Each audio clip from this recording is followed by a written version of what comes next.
Class आप सभी लोगों का स्वागत है। जो लोग नए जुड़े हैं मेरे साथ, मैं बता दूं कि एसएससी कैटेगरी में बैच चल रहा है जेई और एई के लिए। एसएससी कैटेगरी में बैच चल रहा है जेई और एई के लिए।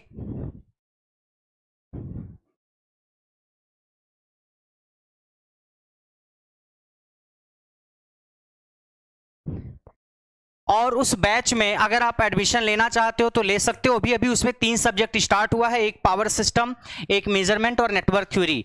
उसमें राहुल सर ने पावर सिस्टम, खेमेन सर ने मेजरमेंट और मैंने नेटवर्क थ्योरी स्टार्ट किया है। नेटवर्क थ्योरी के तुरंत बाद हम स्टार्ट करेंगे मशीन। तो जो बच्चे जेई, एई, यूपीपीसीएल या किसी भी एई जेई एग्जाम की तैयारी कर रहे हैं, they can get admission in the assessee category. और डिस्काउंट के लिए आप RK11 कोड का इस्तेमाल कर सकते हो और तैयारी को आगे बढ़ा सकते हो। जितनी मेहनत आप करोगे उतनी मेहनत मैं आपके साथ करने वाला हूं। तो let's start today's class. The winding which we provide on stator, the winding on stator is called what? It is called field winding. And the winding on rotor is called, the winding on rotor is called armature winding. I am asking you a question, why in synchronous machine the winding on rotor is called field winding? The winding on rotor is called field winding and the winding on armature is, the winding on stator is called armature winding. But in DC machine the story is different.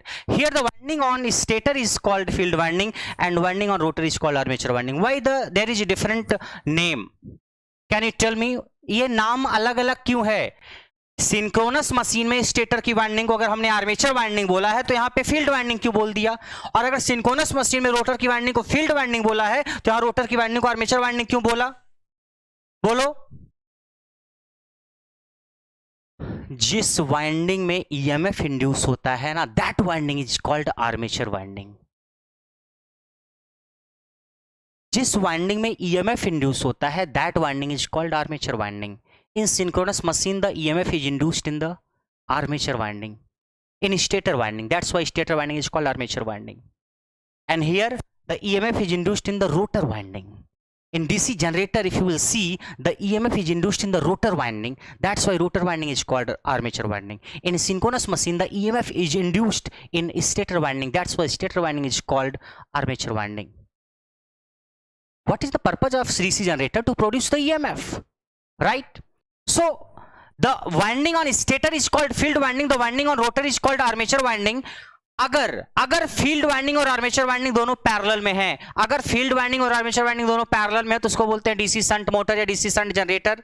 और अगर field winding और armature winding दोनों series में है तो उसको बोलते हैं डीसी सीरीज मोटर या डीसी सीरीज जनरेटर। और अगर फील्ड वाइंडिंग का कुछ हिस्सा आर्मेचर वाइंडिंग के पैरेलल में है and some part is in series, अगर फील्ड वाइंडिंग का कुछ हिस्सा आर्मेचर के पैरेलल में है और कुछ हिस्सा आर्मेचर के सीरीज में है, then it is called compound motor और कंपाउंड जनरेटर। कंपाउंड मोटर और compound generator. Array, suppose this is your armature winding. If field winding is in parallel, it will be shunt.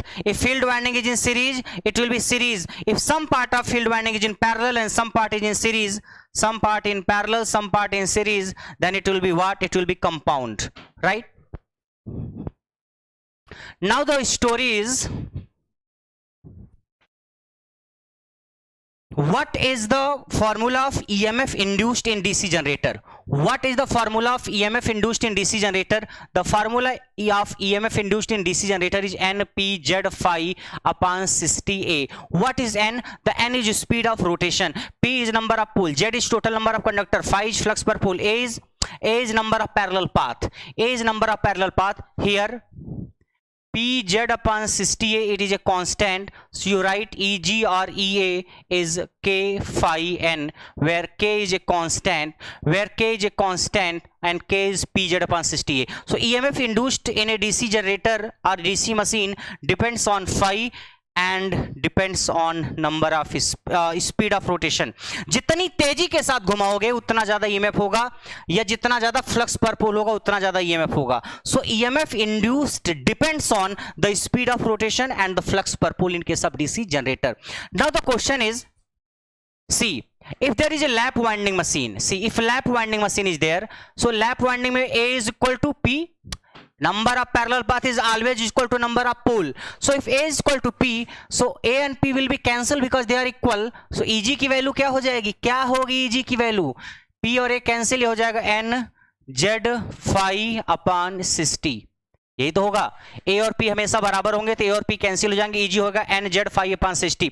यहां से अगर देखो lap winding में अगर मैं कहूं नंबर ऑफ पोल को डबल कर दिया, नंबर ऑफ पोल को 4 गुना कर दिया, तो क्या ईएमएफ पे कोई फर्क पड़ेगा?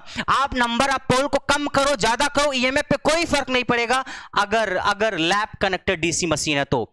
अगर लैप कनेक्टेड डीसी मशीन है तो आप नंबर ऑफ पोल को आइदर इंक्रीज करो या डिक्रीज करो, ईएमएफ पे कोई फर्क पड़ने वाला नहीं है। क्यों? Because A and P R always equal. अगर ये 4 तो ये 4, ये 10 तो ये 10, ये 20 तो 20, वो कैंसिल हो जाएगा। तो क्वेश्चन आता है कि number of pole is increase, number of pole is decrease, number of pole is increase to 6 times 10 times, what is effect on EMF? There is no effect on in case of lap winding, but if there is wave winding, what is effect? A is equal to what? A is equal to always 2. So put A is equal to 2. So easy will be NPZ 5/16 to A. A is equal to 2, it will be 120. From here you can see that EG is directly proportional to P. Means if number of pole is increased 2 times, then induced EMF will increase 2 times. अगर पोल को 4 गुना बढ़ाएंगे तो EMF 4 गुना बढ़ेगा, इसको 6 गुना बढ़ाएंगे तो 6 गुना बढ़ेगा। मगर यहां पे अगर नंबर ऑफ पोल को बढ़ाओगे घटाओगे तो EMF पे फर्क नहीं पड़ेगा। क्वेश्चन आपसे पूछा गया कि एक डीसी मशीन है, हमने पोल की संख्या में कमी परिवर्तन किया, कम किया, ज्यादा किया, लेकिन ईएमएफ पे कोई परिवर्तन नहीं आ रहा है, तो वाइंडिंग कैसी होगी? लैप या वेव? कैसी होगी? लैप या wave? It will be lap, lap, lap, because A equal to P. और अगर वेव की बात करें हम, वेव में जितना पोल बढ़ाओगे उतना ईएमएफ बढ़ेगा, जितना पोल बढ़ाओगे उतना ईएमएफ बढ़ेगा, जितना पोल घटाओगे उतना ईएमएफ घटेगा, because Eg is directly proportional to P. अरे यहां भी है तो ये और एक कैंसिल हो जा रहा है ना, इसलिए नहीं आ रहा समझ में, नहीं आ रहा है समझ में चिंटू, ये कहानी आई समझ में? नेक्स्ट क्वेश्चन आया कि जो मोटर होती है उसमें जो टॉर्क पैदा होता है उसका फार्मूला क्या होता है? तो टॉर्क का फार्मूला होता है K phi into IA. This is the formula of torque which is produced under the DC motor. DC motor में जो टॉर्क पैदा होता है उसका जो फार्मूला होता है, Arjun Singh is saying sir what is pole? Torque is K phi into IA. K is constant, phi is flux per pole, IA is armature current, means torque is directly proportional to flux per pole, torque is directly proportional to armature current. यानी जितनी ज्यादा armature current होगी या जितना ज्यादा flux पर पोल होगा उतना ज्यादा होगा टॉर्क, उतना ज्यादा होगा टॉर्क। फिर क्वेश्चन आता है कि मान लीजिए आपके पास कोई डीसी मोटर है, सपोज ये डीसी मोटर है आपके पास, मान लीजिए डीसी शंट मोटर है, suppose it is DC shunt motor. आपने सप्लाई वोल्टेज दिया कितना? V। यहाँ पे जो वोल्टेज आया वो कितना आया? यहाँ पे जो वोल्टेज आएगा that is EV back EMF, यहाँ से करंट चल रही है आई। डीसी मोटर के केस में अगर हम मैक्सिमम पावर डेवलप करना चाहें तो ईबी और वी में क्या रिलेशन है? In case of DC motor if you want to develop maximum power, what is relation between E and VB? And if you want to develop maximum power, the EB should be equal to half of the supply voltage, means EB is equal to V by 2।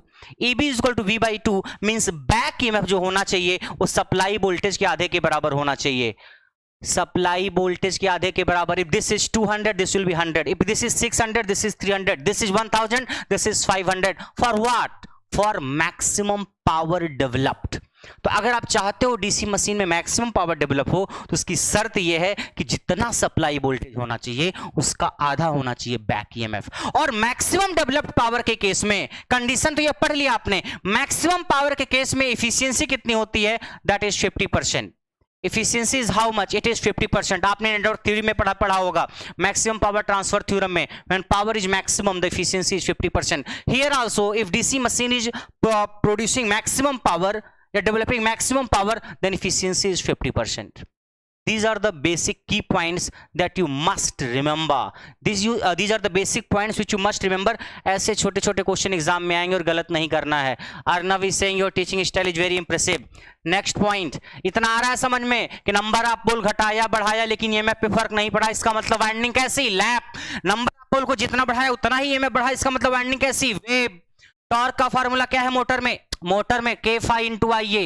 Back EMF बराबर होना चाहिए V by 2 के, किसके लिए? For maximum developed power. And in case of maximum developed power what is efficiency? Efficiency is 50%। Efficiency is 50% in case of maximum power develop. Next question आता है कि DC machine में कुछ कांस्टेंट लॉसेज होते हैं और कुछ वेरिएबल लॉसेज होते हैं। मैं आपसे पूछ रहा हूं कौन से लॉसेज कांस्टेंट होते हैं और कौन से लॉसेज वेरिएबल होते हैं? Tell me. There are some constant losses and some variable losses. ऐसा लॉस जो आईए बदलने के साथ, ऐसा लॉस जो आईए मींस आर्मेचर करंट बदलने के साथ बदलता नहीं है उसको बोलते हैं कांस्टेंट लॉस, और ऐसा लॉस जो आईए बदलने के साथ बदल जाता है that is called variable loss. The loss which changes with change in IA is called variable loss and the loss which does not changes with change in IA is called constant loss. तो constant loss कौन कौन सा होता है DC machine में? Constant loss कौन कौन सा होता है? पहला डीसी मशीन में होने वाला कोर लॉस और शंट फील्ड वाइंडिंग में होने वाला लॉस, शंट फील्ड वाइंडिंग में होने वाला लॉस और कोर लॉस, और कौन सा loss? Friction and windage loss, friction and windage loss. This is F and W loss that is also called mechanical loss. Mechanical loss, ये तीन जो लॉस होते हैं ना, शंट फील्ड वाइंडिंग में होने वाला या कोर में होने वाला आर्मेचर की कोर में या फ्रिक्शन एंड विंडेज लॉस, ये तीनों को this plus this is equal to constant loss. और वेरिएबल लॉस कौन कौन सा होता है बताओगे आप लोग? जरा बताओ वेरिएबल लॉस का नाम। What is the meaning, what is the name of variable loss? ऐसे कौन कौन से लॉस होते हैं? पहला सीरीज फील्ड वाइंडिंग में होने वाला जो लॉस है, series field winding loss, series field winding में होने वाला जो पावर लॉस है दैट इज वेरिएबल लॉस। और आर्मेचर में होने वाला जो कॉपर लॉस है, armature copper loss that is also variable loss.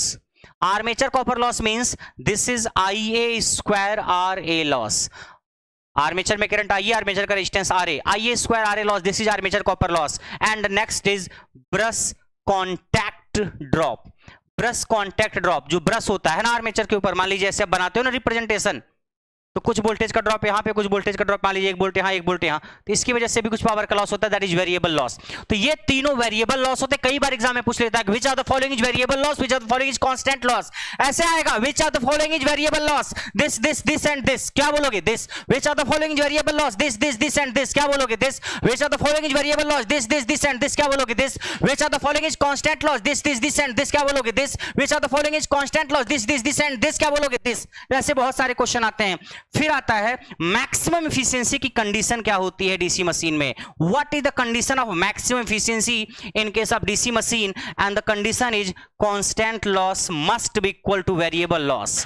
Constant loss बराबर ही होना चाहिए किसके? वेरिएबल लॉस के, for maximum efficiency in case of DC machine. What is constant loss? This plus this plus this. What is variable loss? This plus this plus this. Nikhil बोल रहे हैं sir your session are stress रिलीफर। नितेश का कहना है sir धीरे पढ़ाइए। अरे I am at full load. No, motor में भी at no load but I am at full load. Chintu कह रहा है सर धीरे पढ़ाओ। मैं तो धीरे ही पढ़ाता हूं, कभी कभी फुल लोड वाली क्लास होती है, अदरवाइज मैं नो लोड पे ही पढ़ाता हूं। बहुत धीरे धीरे पढ़ाता हूं मैं, ऐसा कि बच्चा सो जाए। तो ये कहानी है कि कौन कौन सा लॉस वेरिएबल होता है और कौन कौन सा लॉस कांस्टेंट होता है। तो हमने आपको बता दिया, इस पे बहुत ऑब्जेक्टिव क्वेश्चन आता है। फिर आता है कि मान लो आपके पास डीसी शंट मोटर है, suppose this is your DC shunt motor, this is your DC shunt motor and this is your DC series motor. Suppose question ये आता है कि फील्ड वाइंडिंग में किसका रेजिस्टेंस ज्यादा होता है, सीरीज में या शंट में? फील्ड वाइंडिंग में किसका रेजिस्टेंस ज्यादा और किसका रेजिस्टेंस कम होता है? कभी थियरी आपको पढ़ाएंगे तो वहां पे आप देखोगे क्यों ज्यादा क्यों कम या क्यों ये सब रीजन होता है। अभी के लिए बस इंफॉर्मेशन मैं आपको दूंगा कि फील्ड वाइंडिंग ये है, फील्ड वाइंडिंग ये हो, इसका रेजिस्टेंस क्या होता है? इसका जो रेजिस्टेंस होता है शंट फील्ड वाइंडिंग का, इसका रेजिस्टेंस होता है क्या? ज्यादा। शंट फील्ड वाइंडिंग का रेजिस्टेंस होता है ज्यादा। और रेजिस्टेंस होता क्या है? RL/A। रेजिस्टेंस ज्यादा तभी होगा जब एरिया क्या होगा? कम। तो शंट फील्ड वाइंडिंग का रेजिस्टेंस ज्यादा होता है। रेजिस्टेंस ज्यादा मींस एरिया कम, मींस जो ये टर्न्स होते हैं शंट फील्ड वाइंडिंग के, ये होते हैं थिन टर्न होते हैं, ठीक है। लेकिन टर्न्स की संख्या ज्यादा होती है, मोर नंबर ऑफ टर्न्स। तो अगर आप शंट मोटर में देखोगे तो वाइंडिंग में जो टर्न्स होते हैं फील्ड वाइंडिंग वो ज्यादा संख्या में होते हैं, पर टर्न्स होते हैं पतले पतले। टर्न्स होते हैं पतले पतले पतले पतले। टर्न्स पतले क्यों होते हैं? एरिया कम होगा, एरिया कम होगा। राजेंद्र बोल रहे how many brushes are required? अरे आएंगे, ब्रशेज की संख्या किसके बराबर होती है? लैप और वेव वाइंडिंग बताएंगे। एरिया कम होता है तो रेजिस्टेंस क्या होगा? ज्यादा। हम इसका रेजिस्टेंस ज्यादा ही लेके चलते हैं। क्यों लेके चलते हैं उसका कारण जब आप डीसी मशीन अच्छे से पढ़ोगे तो समझ में आएगा। एरिया कम तो रेजिस्टेंस ज्यादा।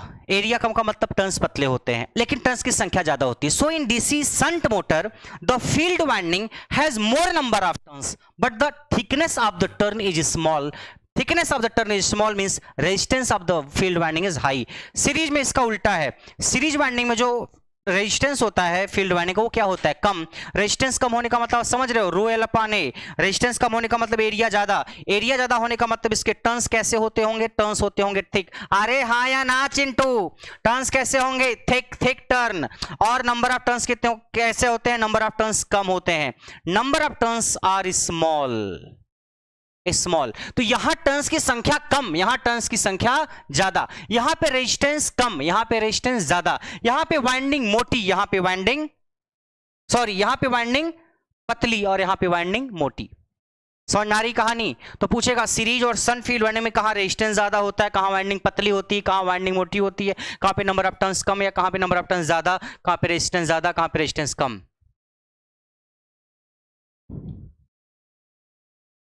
बात आ रही समझ में या नहीं। तो ये शंट और सीरीज की कहानी है, फील्ड वाइंडिंग की कहानी है।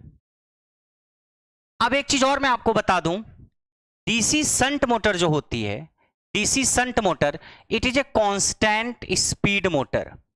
ऑलमोस्ट स्पीड इसकी कांस्टेंट होती है। अगर लोड थोड़ा बहुत बढ़ाओगे आप तो भी स्पीड लगभग कांस्टेंट रहती है। लोड बढ़ाओगे तो स्पीड थोड़ी बहुत घटेगी, लोड बढ़ाओगे तो स्पीड थोड़ी बहुत घटेगी, मगर लगभग उसको कांस्टेंट मान सकते हैं। तो कांस्टेंट स्पीड मोटर हम बोलते हैं किसको, डीसी शंट मोटर को। दूसरा कांस्टेंट फ्लक्स मोटर भी होती है, ये कांस्टेंट फ्लक्स मोटर भी होती है। इसमें फ्लक्स भी क्या होता है, कांस्टेंट होता है। तो DC shunt motor is constant flux motor because flux इसको, अरे अगर ये वोल्टेज मान लो डीसी मोटर है, आप ये वोल्टेज दोगे, अगर ये वोल्टेज कांस्टेंट तो ये वोल्टेज कांस्टेंट। अगर ये वोल्टेज कांस्टेंट, इसका जो रेजिस्टेंस होगा वो तो फिक्स ही होगा, कम हो ज्यादा कुछ भी वो फिक्स है। रेजिस्टेंस फिक्स, वोल्टेज फिक्स, इसमें आने वाली करंट क्या होगी, फिक्स नहीं होगी। देखो जाने वाली करंट ISH क्या होगी, V upon RSH। This is V, voltage is fix. ये भी वोल्टेज एक बार दे दिया, वो दे दिया। रेजिस्टेंस फिक्स, तो अगर ये फिक्स तो जाने वाली करंट फिक्स, और अगर जाने वाली करंट फिक्स तो जो आएगा फ्लक्स भी फिक्स, क्योंकि फ्लक्स डिपेंड किस पे करता है, फ्लक्स डिपेंड करता है एक तो करंट पे और दूसरा नंबर ऑफ टर्न्स पे। टर्न्स की संख्या जो भी है कम ज्यादा हो फिक्स है। तो अगर करंट फिक्स हो गई तो फ्लक्स क्या हो गया, कांस्टेंट हो गया। DC shunt motor is constant speed motor, DC shunt motor is constant flux motor. Series motor की अगर आप बात करोगे, सीरीज मोटर की अगर आप बात करोगे तो इसमें जो है no load speed is very high, no load speed is very high. इसका मतलब यह है कि अगर कभी आपने इसको नो लोड पे स्टार्ट कर दिया तो इसकी स्पीड बहुत ज्यादा हो जाएगी।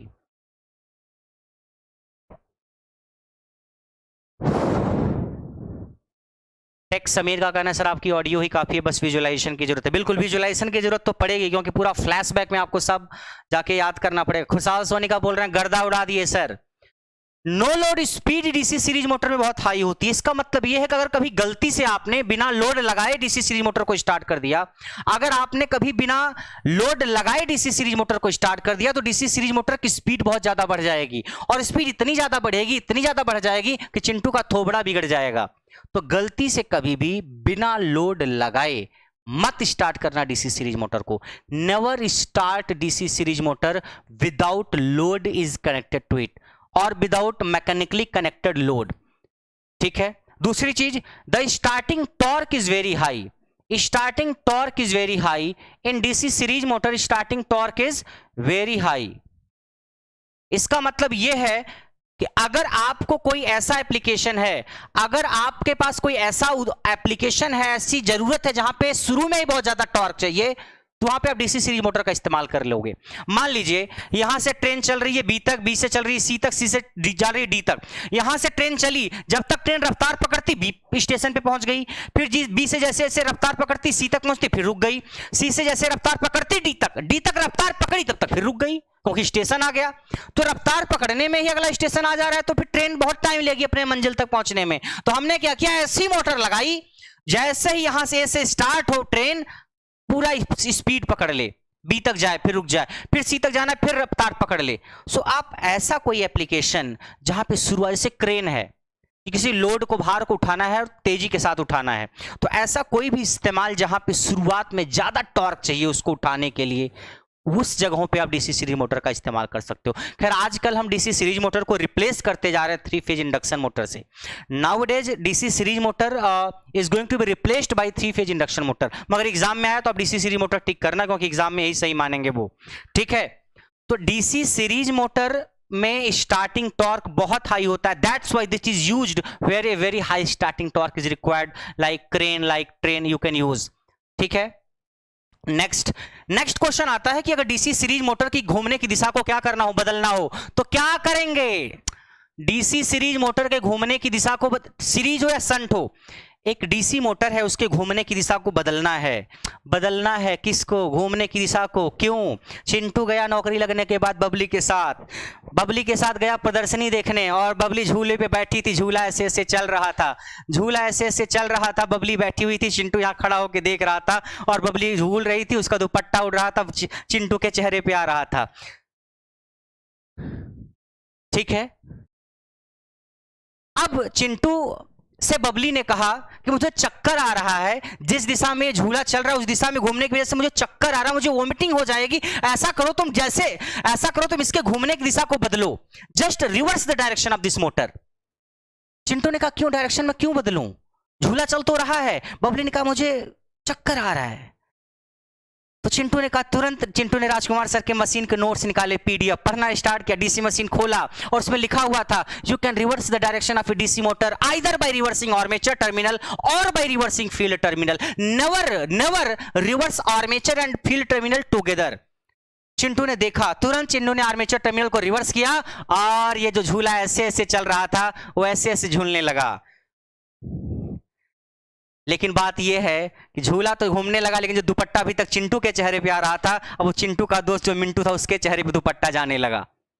खैर वो बात तो अलग है। तो क्वेश्चन आता है कि how you can reverse the direction of rotation of motor. देखो, मोटर रिवर्स तब होगी जब उसमें पैदा होने वाला टॉर्क रिवर्स होगा, and this the formula of torque. या तो फ्लक्स को रिवर्स कर दो, इसको सेम रहने दो तो टॉर्क रिवर्स हो जाएगा, या तो फ्लक्स को सेम रहने दो, आर्मेचर करंट को रिवर्स कर दो तो आपका टॉर्क रिवर्स हो जाएगा नेगेटिव। अगर कहीं आपने दोनों को नेगेटिव कर दिया तो टॉर्क पॉजिटिव हो जाएगा। Means either reverse field terminal और reverse armature terminal, don't reverse both together, then the direction will not be same. तो या तो आर्मेचर टर्मिनल को, जैसे देखो मान लो ये कैसे ऐसे होता है वो थ्योरी में आप पढ़ोगे, बस मैं फाइनल रिजल्ट आपको बता रहा हूं। मान लीजिए डीसी शंट मोटर है, या तो आर्मेचर टर्मिनल को उल्टा कर दो अकेले, या तो फील्ड टर्मिनल को उल्टा कर दो अकेले, तो मोटर के घूमने की दिशा बदल जाएगी। अगर आपने इसको दोनों को एक साथ रिवर्स कर दिया तो मोटर के घूमने की डायरेक्शन नहीं बदलेगी।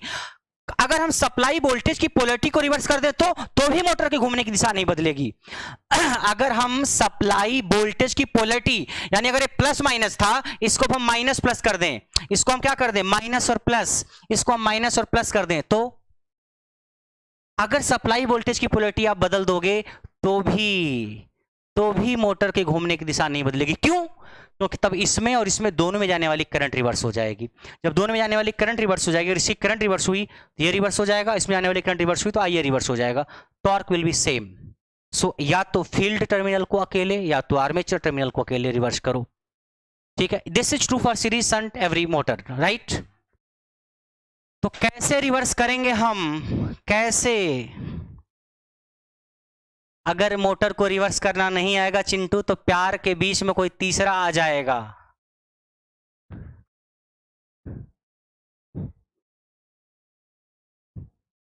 Now see, I will see the graph for the motor. सबसे पहले हम बात करते हैं शंट मोटर की। अगर हम शंट मोटर की बात करें सबसे पहले, इसके लिए ग्राफ होता है कौन सा, N वर्सेस IA। दूसरा ग्राफ होता है N वर्सेस T, और तीसरा ग्राफ होता है T versus IA। N versus IA graph कैसा होता है, जैसे जैसे IA बढ़े या आर्मेचर करंट बढ़े, ये थोड़ा सा घटता है, like this. N versus T का ग्राफ वही होता है जो N वर्सेस IA का ग्राफ होता है। N versus T graph and N versus IA graph is same for all the motors, either it is series, shunt or compound. N versus T graph is also same like this one. T versus IA graph कैसा होता है shunt के लिए? T versus IA graph is like a straight line. T versus IA graph is like a straight line. T versus IA graph is like a straight line. This is linearly decreasing. This is linearly decreasing. This is for shunt motor. नहीं आ रहा समझ में? नहीं आ रहा समझ में क्या? Arnav, Nitesh, Khushal, Asif, Anjali, Arnav, everyone.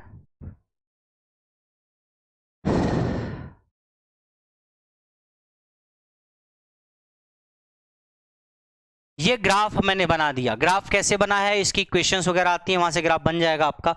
अब हम ग्राफ बनाते हैं सीरीज के लिए. ये तो ग्राफ था शंट के लिए. अब मैं ग्राफ अगर यही ग्राफ बनाऊं सीरीज के लिए तो कैसा बनेगा? सीरीज के लिए ग्राफ अगर मैं बनाऊं तो कैसा बनेगा? बहुत ध्यान से देखना आप. सीरीज के लिए एन वर्सेस आई का ग्राफ बनेगा rectangular hyperbola. N versus T का ग्राफ बिल्कुल सेम होता है, N versus I rectangular hyperbola. और टी वर्सेस आई का ग्राफ पहले बनेगा पैराबोला फिर स्ट्रेट लाइन. पैराबोला मतलब यहाँ T is directly proportional to I A square और यहाँ पे T is directly proportional to I A. समझ रहे हो ना आप? यहाँ पे सेचुरेशन आ चुका है, फ्लक्स कांस्टेंट हो गया है. यहाँ पे सेचुरेशन नहीं है अभी. जैसे से आई ए बढ़ रही फाई भी बढ़ रहा था तो T is directly proportional to I ए.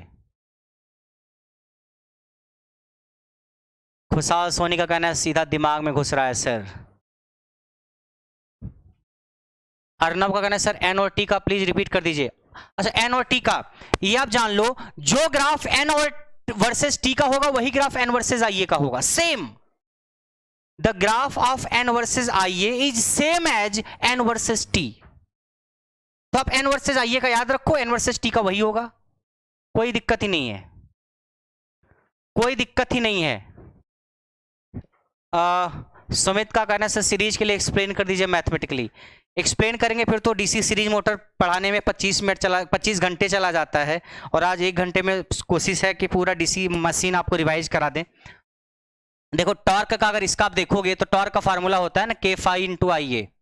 अगर हम ये मान के चलें कि करंट बढ़ रही है तो फ्लक्स भी बढ़ेगा. देखो phi directly proportional to I A, तो अगर फाई इस पे डिपेंड कर रहा है तो यहाँ पे लिख सकते हैं आई ए, तो आई ए इंटू आई ए क्या हो गया? Torque is directly proportional to I A square. Parabolic graph होगा. मगर आई ए बढ़ेगा तो फ्लक्स बढ़ेगा कुछ देर तक. एक सर्टेन करंट के बाद आई ए तो बढ़ेगा मगर फ्लक्स नहीं बढ़ेगा. आई ए तो बढ़ेगा मगर फ्लक्स नहीं बढ़ेगा क्योंकि सेचुरेशन आया. कुछ देर तक करंट बढ़ेगी फ्लक्स बढ़ेगा, फिर करंट तो बढ़ेगी मगर फ्लक्स नहीं बढ़ेगा. फ्लक्स कांस्टेंट हो जाएगा बिकॉज सेचुरेशन हो जाएगा.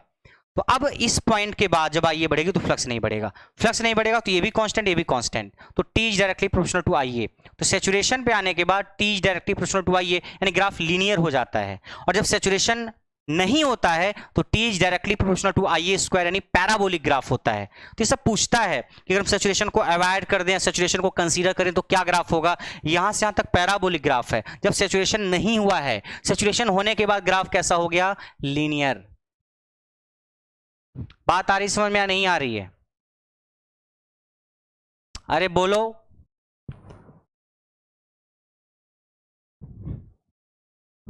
तो एन वर्सेस आई ए का जो ग्राफ होगा सेम ग्राफ होता है एन वर्सेस टी का हर मोटर के लिए. बाकी इक्वेशन से आप बना लोगे, एक एक दो लाइन की इक्वेशन है. तो ये ग्राफ हमने बना दिया सीरीज के लिए और शंट के लिए. अब आइए हम बनाते हैं सीरीज शंट के अलावा क्यूमुलेटिव और डिफरेंशियल के लिए. देखो अगर हम कंपाउंड मोटर की बात करें तो कंपाउंड मोटर में एक फील्ड वाइंडिंग जो होती है उसके 2 हिस्से होते हैं. फील्ड वाइंडिंग का कुछ हिस्सा आर्मेचर के पैरेलल में होता है और कुछ हिस्सा आर्मेचर के सीरीज में होता है कंपाउंड मोटर में. चक्रव्यूह का कहना one of the GATE question it was okay. Dharni का कहना है sir please do it for synchronous also. Sumit बोल रहे हैं सर यू आर ऑसम. देखो इधर जो हमारी कंपाउंड मोटर होती है इसके 2 टाइप होते हैं. एक होता है क्यूमुलेटिव और एक होता है डिफरेंशियल. ध्यान से देखो आप, जैसे मैंने कहा this is your armature winding. Armature winding में फील्ड वाइंडिंग का कुछ हिस्सा पैरेलल में है, कुछ हिस्सा सीरीज में है. Like this, this is parallel, this is series, this is compound. मान लीजिए इसकी वजह से जो फ्लक्स आया that is phi S H, इसमें इसकी वजह से जो फ्लक्स आया that is phi S C. अब अगर सीरीज का फ्लक्स शंट के फ्लक्स को सपोर्ट करता है, means if total flux is phi is equal to phi sh plus phi sc, then the motor is called cumulative compound motor. और अगर series का फ्लक्स शंट के फ्लक्स को अपोज करता है तो टोटल फ्लक्स जो आपका होगा it will be phi sh minus phi sc and then it is called differential compound motor. इसको क्या बोलते हैं? Differential compound motor. डिफरेंशियल का मतलब, अरे देखो ये वाइंडिंग का ओरिएंटेशन अगर मान लो मैंने ऐसे कहा, देखो ध्यान से, ऐसे ऐसे ऐसे ऐसे ऐसे मान लो करंट ऐसे आ रही है सी, तो करंट कैसे आ रही है? It is anti clockwise. Anti clockwise है या नहीं? और अगर हम इसको थोड़ा सा ऐसे बदल दें, बस ऐसे, अभी करंट ऐसे ही आ रही है, लेकिन अब देखो करंट कैसी आ गई? क्लॉकवाइज। यहां जो वाइंडिंग है हो सकता है ऐसी हो सकता है वाइंडिंग ऐसी हो, कुछ भी हो सकता है। करंट वाली सप्लाई आपने यहां पे दिया, करंट ऐसे आ रही है, करंट आ रही है, देखो कैसी करंट जा रही है इसमें, एंटी क्लॉकवाइज। और अगर ऐसे वाइंडिंग का ओरिएंटेशन ऐसे है तो करंट कैसे आएगी? It will B clockwise. तो अगर एंटी क्लॉकवाइज करंट है तो उससे फ्लक्स की जो भी डायरेक्शन आएगी, और यहाँ पे क्लॉकवाइज करंट है तो उससे जो फ्लक्स की डायरेक्शन आएगी इसकी क्या होगी? अपोजिट, यानी फ्लक्स क्या हो गया? उल्टा। तो अगर मान लीजिए पहले वाइंडिंग ऐसी थी और ये और दोनों फ्लक्स एक ही डायरेक्शन में, तो दोनों सपोर्ट कर रहे थे एक दूसरे को, और अगर वाइंडिंग ऐसी हो गई तो ये फ्लक्स इसको क्या करेगा? अपोज करेगा, मीन जिस दिशा में ये होगा उसकी उल्टी दिशा में ये होगा। तो डिफरेंशियल और क्यूमुलेटिव आपको समझ में आ गया। अब आइए हम ग्राफ बनाते हैं एक साथ तीनों का, शंट का, सीरीज का और क्यूमुलेटिव और डिफरेंशियल सबका। देखो सबसे पहला ग्राफ बनेगा एन वर्सेस आई ए का, इसमें सब होंगे एक साथ। चेंटू आइए इधर है और जाइए इधर है, आइए इधर है और जाइए इधर है। शंट का ग्राफ कैसा होगा? अरे बोलो कैसा? सर ऐसा। ठीक है चिंटू, ज्यादा डिक्रीज हो गया, थोड़ा कम डिक्रीज करो। शंट का ग्राफ हो गया ऐसा, राइट। शंट के बाद सीरीज का कैसा था? सीरीज का था ऐसा, ऐसी तो था। शंट का था ऐसा, सीरीज का था ऐसा। उसके बाद आपका था कंपाउंड। कंपाउंड में क्यूमुलेटिव था और एक डिफरेंशियल था। क्यूमुलेटिव का होगा कुछ ऐसा और डिफरेंशियल का होगा कुछ ऐसा। एक cumulative compound motor, differential compound motor. This is shunt, this is series. खैर शंट और सीरीज का ज्यादा पूछता है, it is slightly decreasing. This is series parabolic rectangular hyperbola, this is differential, this is cumulative. Got it और not? Now second graph is for N versus T. तो N versus I and N versus T graph will be same. जो N versus I का होगा, same graph किसका होगा? N versus T का। N versus आई और N versus T का graph कैसा होगा? बिल्कुल एक जैसा। कैसा? बिल्कुल एक जैसा। सेकेंड इज टी वर्सेस आई। ये बताओगे आप लोग, ये बताएगा चिंटू। चिंटू बोलो क्या होगा? This is T and this is I. बताओ चिंटू कैसा होगा? चिंटू का सर सबसे पहले शंट का बना दो। चलो शंट का बना दिया, ये शंट का हो गया, बिल्कुल स्ट्रेट लाइन होता है शंट का। हाँ, सीरीज का क्या होता है? सीरीज का पहले पैराबोलिक फिर स्ट्रेट लाइन, ये सीरीज का हो गया। क्यूमुलेटिव का क्या होता है? क्यूमुलेटिव का होता है shunt plus series.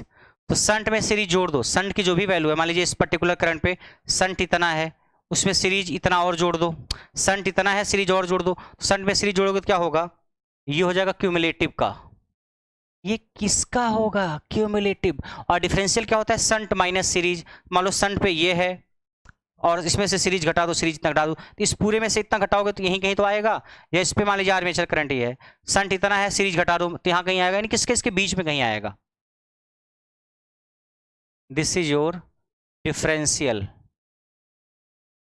This is the graph. तो आपसे एग्जाम में ऐसे टेढ़ा मेढ़ा कुछ भी बना के पूछ लेगा, टेढ़ा मेढ़ा कुछ भी बना के पूछ लेगा, ऐसे अभी बनाते हैं, ऐसे पूछ लेगा टी वर्सेस आईए का। ये टी है और ये आईए है, दिख रहा है नहीं दिख रहा है? ऐसे पूछ लेगा, ऐसे निकालेगा, ऐसा ऐसा ऐसा टेढ़ा मेढ़ा कुछ भी बना लेगा। ठीक है, ऐसे लगेगा जैसे कोई पेड़ पौधा है। तो सबसे ऊपर वाला कौन? क्यूमुलेटिव। सबसे नीचे वाला कौन? सीरीज। ये वाला कौन? शंट। ये वाला कौन? डिफरेंशियल। हो गया, कौन ऊपर कौन नीचे कौन बीच में, उससे अंदाजा लगा लेना आप।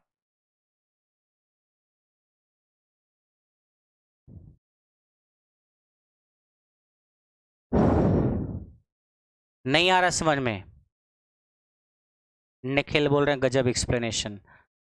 अरे बोलो। तो ये ग्राफ जो है कई बार बना के दे देगा, ऐसे 1 2 नंबर लिख देगा, this is 1, this is 2, this is 3, this is 4, पूछेगा 2 किसका है, 3 किसका है, 4 किसका है। तो बताना आप कि 2 जो है वो टी वर्सेज आईए का ग्राफ है, किसके लिए? शंट के लिए।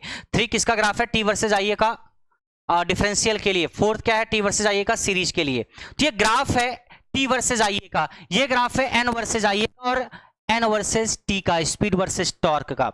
ये कहानी थी मोटर की, ये कहानी थी किसकी? मोटर के लिए। तो मोटर में आपने देखा, मोटर में कुछ और खास बातें मैं आपको बताऊंगा। एक ऐसी मोटर हमारे पास होती है जो स्टार्ट उल्टी दिशा में होती है, घूमती उल्टी दिशा में है। मींस अगर मोटर को आप देखोगे घूमते हुए और मोटर मान लो ऐसे ऐसे घूम रही है, कैसे? ऐसे ऐसे, तो स्टार्ट ऐसे ऐसे नहीं हुई होगी, स्टार्ट उल्टी होती है, फिर रुकती है, फिर उल्टी घूमती है। तो ऐसी कौन सी मोटर है जो स्टार्ट किसी और दिशा में होती है और घूमती किसी और दिशा में है? नाम बताओ उस मोटर का। कुछ देर तक इंक्रीज करेगा सुमित, कुछ देर तक इंक्रीज करेगा, बिल्कुल लीनियरली इंक्रीजिंग नहीं है वो। यानी ऐसी मोटर जो स्टार्ट ऐसे हो रही है, देखो ऐसे स्टार्ट हुई, फिर रुकती है थोड़ी देर के बाद, फिर ऐसे घूमती है और फिर घूमती रहती है। इसका कारण क्या है? जब आपको मशीन पढ़ाएंगे तो बताएंगे कि ऐसा क्यों होता है, ऐसा क्यों होता है। अभी बस आपको नाम पता होना चाहिए। Which motor starts in reverse direction? Then the answer is differential compound motor. Differential compound motor is a motor which starts in reverse direction. Differential compound motor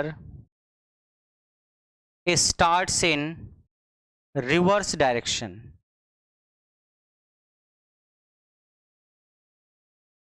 पूछता है आपके एग्जाम में।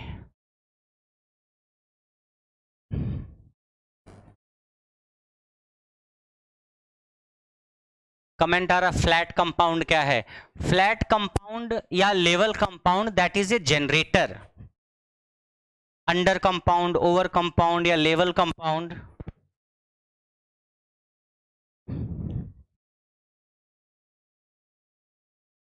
अब क्वेश्चन आता है कि डीसी मशीन में starter की जरूरत क्यों पड़ती है? आप बताएंगे डीसी मशीन, डीसी मोटर में स्टार्टर की जरूरत क्यों पड़ती है?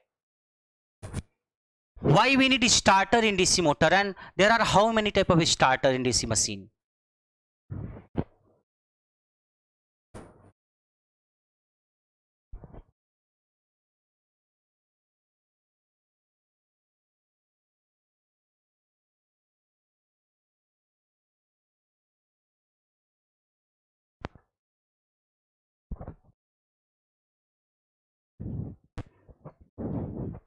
अर्नव का कहना है टू रिड्यूस हाई करंट। होता यह है कि डीसी मोटर को जैसे आप स्विच ऑन करते हो, सप्लाई से बहुत ज्यादा करंट आती है स्टार्टिंग में, और वो करंट इतनी ज्यादा होती है कि उस ज्यादा करंट से ज्यादा IA² लॉस होगा, और ज्यादा I² लॉस होगा तो ज्यादा हीट पैदा होगी, और ज्यादा हीट से बहुत सारे इंपैक्ट हो सकते हैं, आग लग सकती है, इंसुलेशन खराब हो सकता है। तो जो ज्यादा करंट है उसका कारण क्या है आप यहां से देख सकते हो। जैसे मैंने कहा, ये मान लीजिए हमारे पास डीसी मोटर है कोई, सिंपल सी, मान लीजिए कोई वाइंडिंग वगैरह, this is V, this is EB, इसका रेजिस्टेंस है RSC, इसका रेजिस्टेंस है RA, this current is IA। तो IA क्या होगा? IA होगा V minus EB upon RA plus RSE। अब RA प्लस RSE को हमने नया नाम दे दिया R, इसको हमने नया नाम दे दिया क्या? R। अब देखो जरा, जब मोटर रुकी हुई है तो N क्या है? स्पीड 0, तो EB क्या होगा? EB होता है K phi N। तो अगर मोटर रुकी हुई है तो N 0 है तो EB 0 है। अगर EB 0 है, ये वैल्यू क्या होगी? काफी ज्यादा। ये वैल्यू काफी ज्यादा तो करंट काफी ज्यादा आएगी। और जैसे जैसे मोटर की स्पीड बढ़ेगी, स्पीड बढ़ेगी तो EB बढ़ेगा, और EB बढ़ेगा ये पूरी वैल्यू घटेगी, और ये पूरी वैल्यू घटेगी तो IA घटेगी। मींस करंट केवल शुरू में ज्यादा होती है, हमेशा नहीं। तो जैसे ही आपने स्विच ऑन किया, मोटर स्टार्ट हो रही है, उसी वक्त स्टार्टिंग के वक्त करंट बहुत ज्यादा होती है, and due to that high current more I² loss, more I² loss, so due to that loss आपका इंसुलेशन वगैरह डैमेज हो सकता है। तो स्टार्टिंग करंट जो है उसको कम करने के लिए, कंट्रोल करने के लिए हम स्टार्टर का इस्तेमाल करते हैं। आता है कि 2 पॉइंट स्टार्टर और 3 पॉइंट स्टार्टर और 4 पॉइंट स्टार्टर, मेनली ये 4 स्टार्टर आपके पास हैं। 2 पॉइंट स्टार्टर का हम इस्तेमाल मेनली सीरीज मोटर के लिए करते हैं, 3 पॉइंट का स्टार्टर हम मेनली शंट के लिए करते हैं, और 4 का इस्तेमाल हम कंपाउंड मोटर के लिए करते हैं। 2 point series, 3 point shunt, 4 point compound. लेकिन 3 पॉइंट का शंट के लिए तो मेनली करते हैं, कंपाउंड के लिए भी कर सकते हैं। 4 पॉइंट का कंपाउंड के लिए तो करते हैं, शंट के लिए भी कर सकते हैं। तो अगर कभी ये आए कि 3 पॉइंट स्टार्टर का यूज कहां कहां करते हैं, तो कर तो दोनों में सकते हैं। अगर दोनों ऑप्शन दे रखा है शंट और कंपाउंड बोथ, तो आप वही टिक करोगे। और अगर केवल एक टिक करना है, शंट भी है, कंपाउंड भी है, सीरीज भी है, तो शंट टिक करोगे आप। ऐसे 4 पॉइंट आ गया कि कंपाउंड या शंट में से कोई एक टिक करना है तो कंपाउंड टिक करोगे, और अगर दे रखा है कि दोनों, तो आप फिर दोनों टिक कर सकते हो। तो mainly 2 point starter in series, 3 point starter in shunt and 4 point starter in compound motor.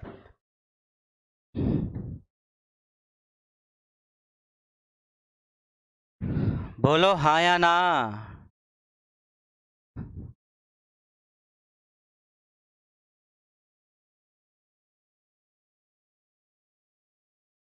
मिलो न तुम तो दिल घबराए, मिलो तो आंख चुराए, तुम्हें क्या हो गया है। अब बात करते हैं how we can control the speed of DC machine. Speed को कैसे कंट्रोल कर सकते हैं हम डीसी मशीन के केस में, हाउ? बोलो हाँ।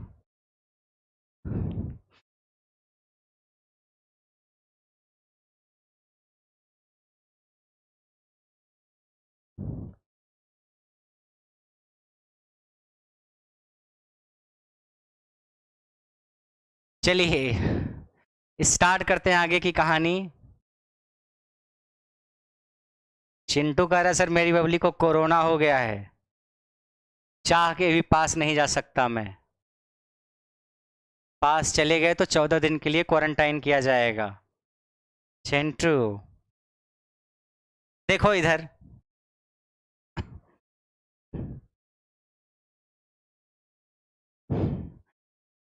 आइए 777 भी आज हमारे साथ हैं, खुशहाल सोनी, विवेक पांडे, न्यूज गुगली, नितिन नेगी।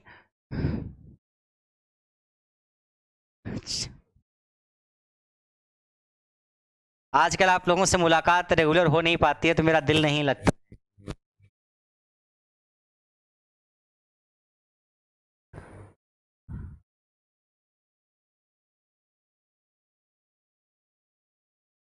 अर्नब का कहना सर एक क्लास रोज लीजिए। चलिए देखिए स्पीड कंट्रोल कैसे करेंगे।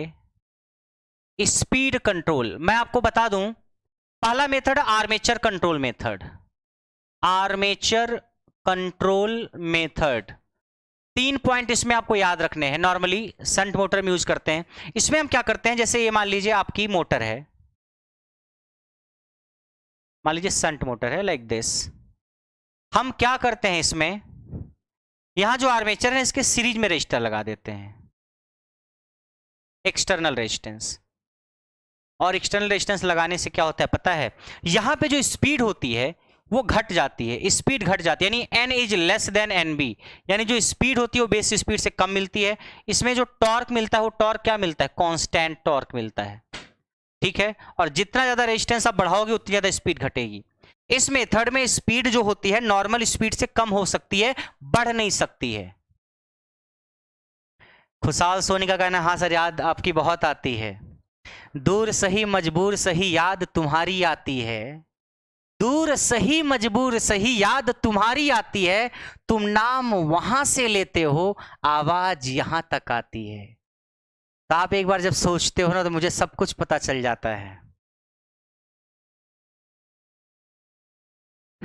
देखो speed is less than base speed का मतलब क्या है कि हमारे पास कोई मोटर है, हमने कोई इंतजाम नहीं किया है, ना आर्मेचर में रेजिस्टेंस लगाया ना फील्ड में रेजिस्टेंस लगाया, बिना किसी अरेंजमेंट को जो स्पीड होती है उसको बोलते हैं बेस स्पीड। मान लीजिए बेस स्पीड है 1000 RPM, suppose base speed 1000 RPM.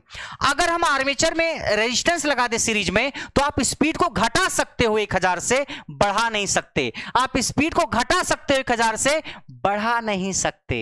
So speed is controlled below the base speed, यानी 1000 से बढ़ाना हो, 1100 करना हो, 1200 करना हो तो नहीं होगा, कम हो जाएगी 1000 से। 800, 700, 600 करना हो, हमें अपनी जरूरत के हिसाब से। स्पीड कंट्रोल का मतलब ये होता है, स्पीड कंट्रोल का मतलब ये होता है अपनी जरूरत के हिसाब से स्पीड को घटाना या बढ़ाना। हमें लग रहा है कि नहीं हमारी आवश्यकता है स्पीड बढ़ाना तो हमने बढ़ा दिया कुछ चेंज करके, या हमें लगा नहीं हमारी जरूरत है स्पीड को घटाना तो हमने घटा दिया कुछ चेंज करके। अपने आप जो स्पीड में परिवर्तन होता है due to fluctuation in load, that is called speed regulation, and the intentional change in speed is called speed control.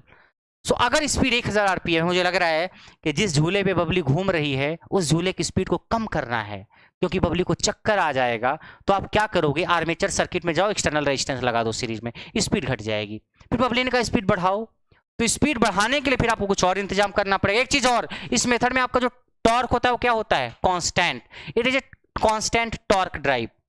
दूसरा मेथड आपका होता है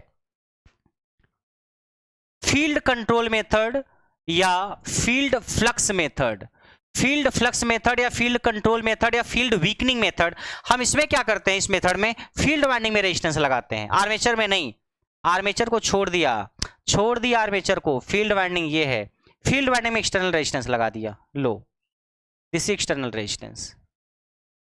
अब फील्ड वाइंडिंग में एक्सटर्नल रेजिस्टेंस लगा दोगे तो क्या होगा, जाने वाली करंट इसमें घटेगी, करंट घटेगी तो फील्ड वाइंडिंग का फ्लक्स घटेगा, और फील्ड वाइंडिंग का फ्लक्स घटेगा तो आपको पता है N is inversely proportional to phi, flux घटेगा तो स्पीड बढ़ जाएगी, स्पीड बढ़ जाती है।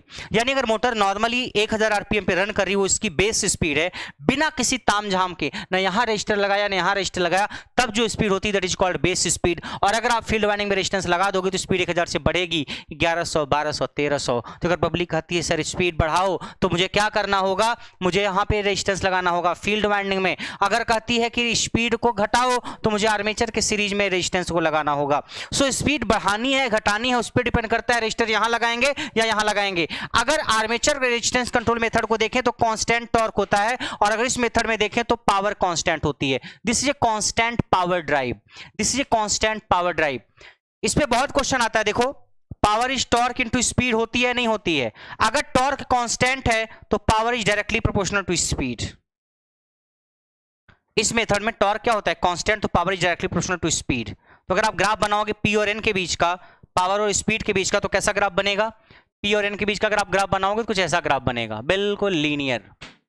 और यहां पे आप देखो जरा, यहां पे पावर कांस्टेंट होती है तो P is equal to T into N, यहां से आप T लिखोगे तो क्या होगा P अपान एन, यहां पे P कांस्टेंट है, power is constant here, so what will happen, T is inversely proportional to N, यानी टॉर्क स्पीड के इनवर्सली प्रोपोर्शनल होता है।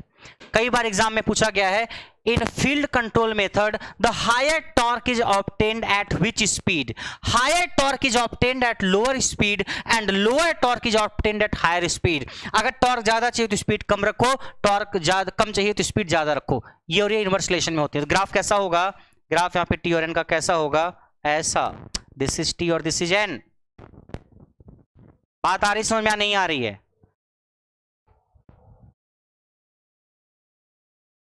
This is constant power drive, this is constant torque drive. अरे ऐसे देखो चिंटू कह रहा है सर क्या पढ़ा रहे हो आप, कुछ पल्ले नहीं पढ़ रहा है। इधर देखो सी, इधर ही टॉर्क है इधर ही पावर है, और यहां पे है स्पीड मान लो, ठीक है, ये है मान लीजिए N is equal to N B, base speed है। अगर आपकी स्पीड बेस स्पीड से कम है तो कौन सा मेथड होता है, आर्मेचर रेजिस्टेंस कंट्रोल, दिख रहा है कि नहीं दिख रहा है। और अगर स्पीड यहां से यहां तक बेस स्पीड से ज्यादा होती है, N is greater than N B, N is greater than N B, तो ये कौन सा मेथड होता है, field control method. Field control क्यों रखा गया है, फील्ड फ्लक्स कम होता है, फील्ड वीकनिंग मेथड इसलिए बोलते हैं, फील्ड फ्लक्स वीक होता है, राइट। अब यहां से देखो टी आर्मेचर रेजिस्टेंस में क्या कांस्टेंट होता है, टॉर्क, तो यहां से यहां तक टॉर्क कांस्टेंट है, ठीक है। और यहां पे फील्ड कंट्रोल मेथड में टॉर्क क्या होता है, फील्ड कंट्रोल मेथड में टॉर्क और स्पीड का रिलेशन क्या होता है, इनवर्स रिलेशन होता है। तो ऐसे ग्राफ होगा, यहां से यहां तक टॉर्क क्या है, कांस्टेंट आर्मेचर रेजिस्टेंस कंट्रोल में, लेकिन जैसे बेस स्पीड से ज्यादा पहुंचे, कौन सा मेथड, फील्ड कंट्रोल मेथड, ये हो गया torque is inversely proportional to N, ठीक है। यहां से यहां तक पावर का क्या रिलेशन है, power is directly proportional to speed, यानी कुछ ऐसी कहानी होगी, लीनियर रिलेशन है, P is directly proportional to N armature resistance control में। फील्ड कंट्रोल मेथड में आप जैसे जाओगे तो क्या रिलेशन है पी और एन का? पी और एन का क्या रिलेशन है? P is constant, P is constant, P is constant. इस पे क्वेश्चन आ जाता है कई बार कि आर्मेचर रेजिस्टेंस कंट्रोल में टी का एन के साथ या पी का एन के साथ क्या रिलेशन है? तो टी तो कांस्टेंट होता है इस रेंज में। इस रेंज में टी और पी का क्या रिलेशन है स्पीड के साथ? तो टी का इनवर्स रिलेशन है, पी कांस्टेंट होता है।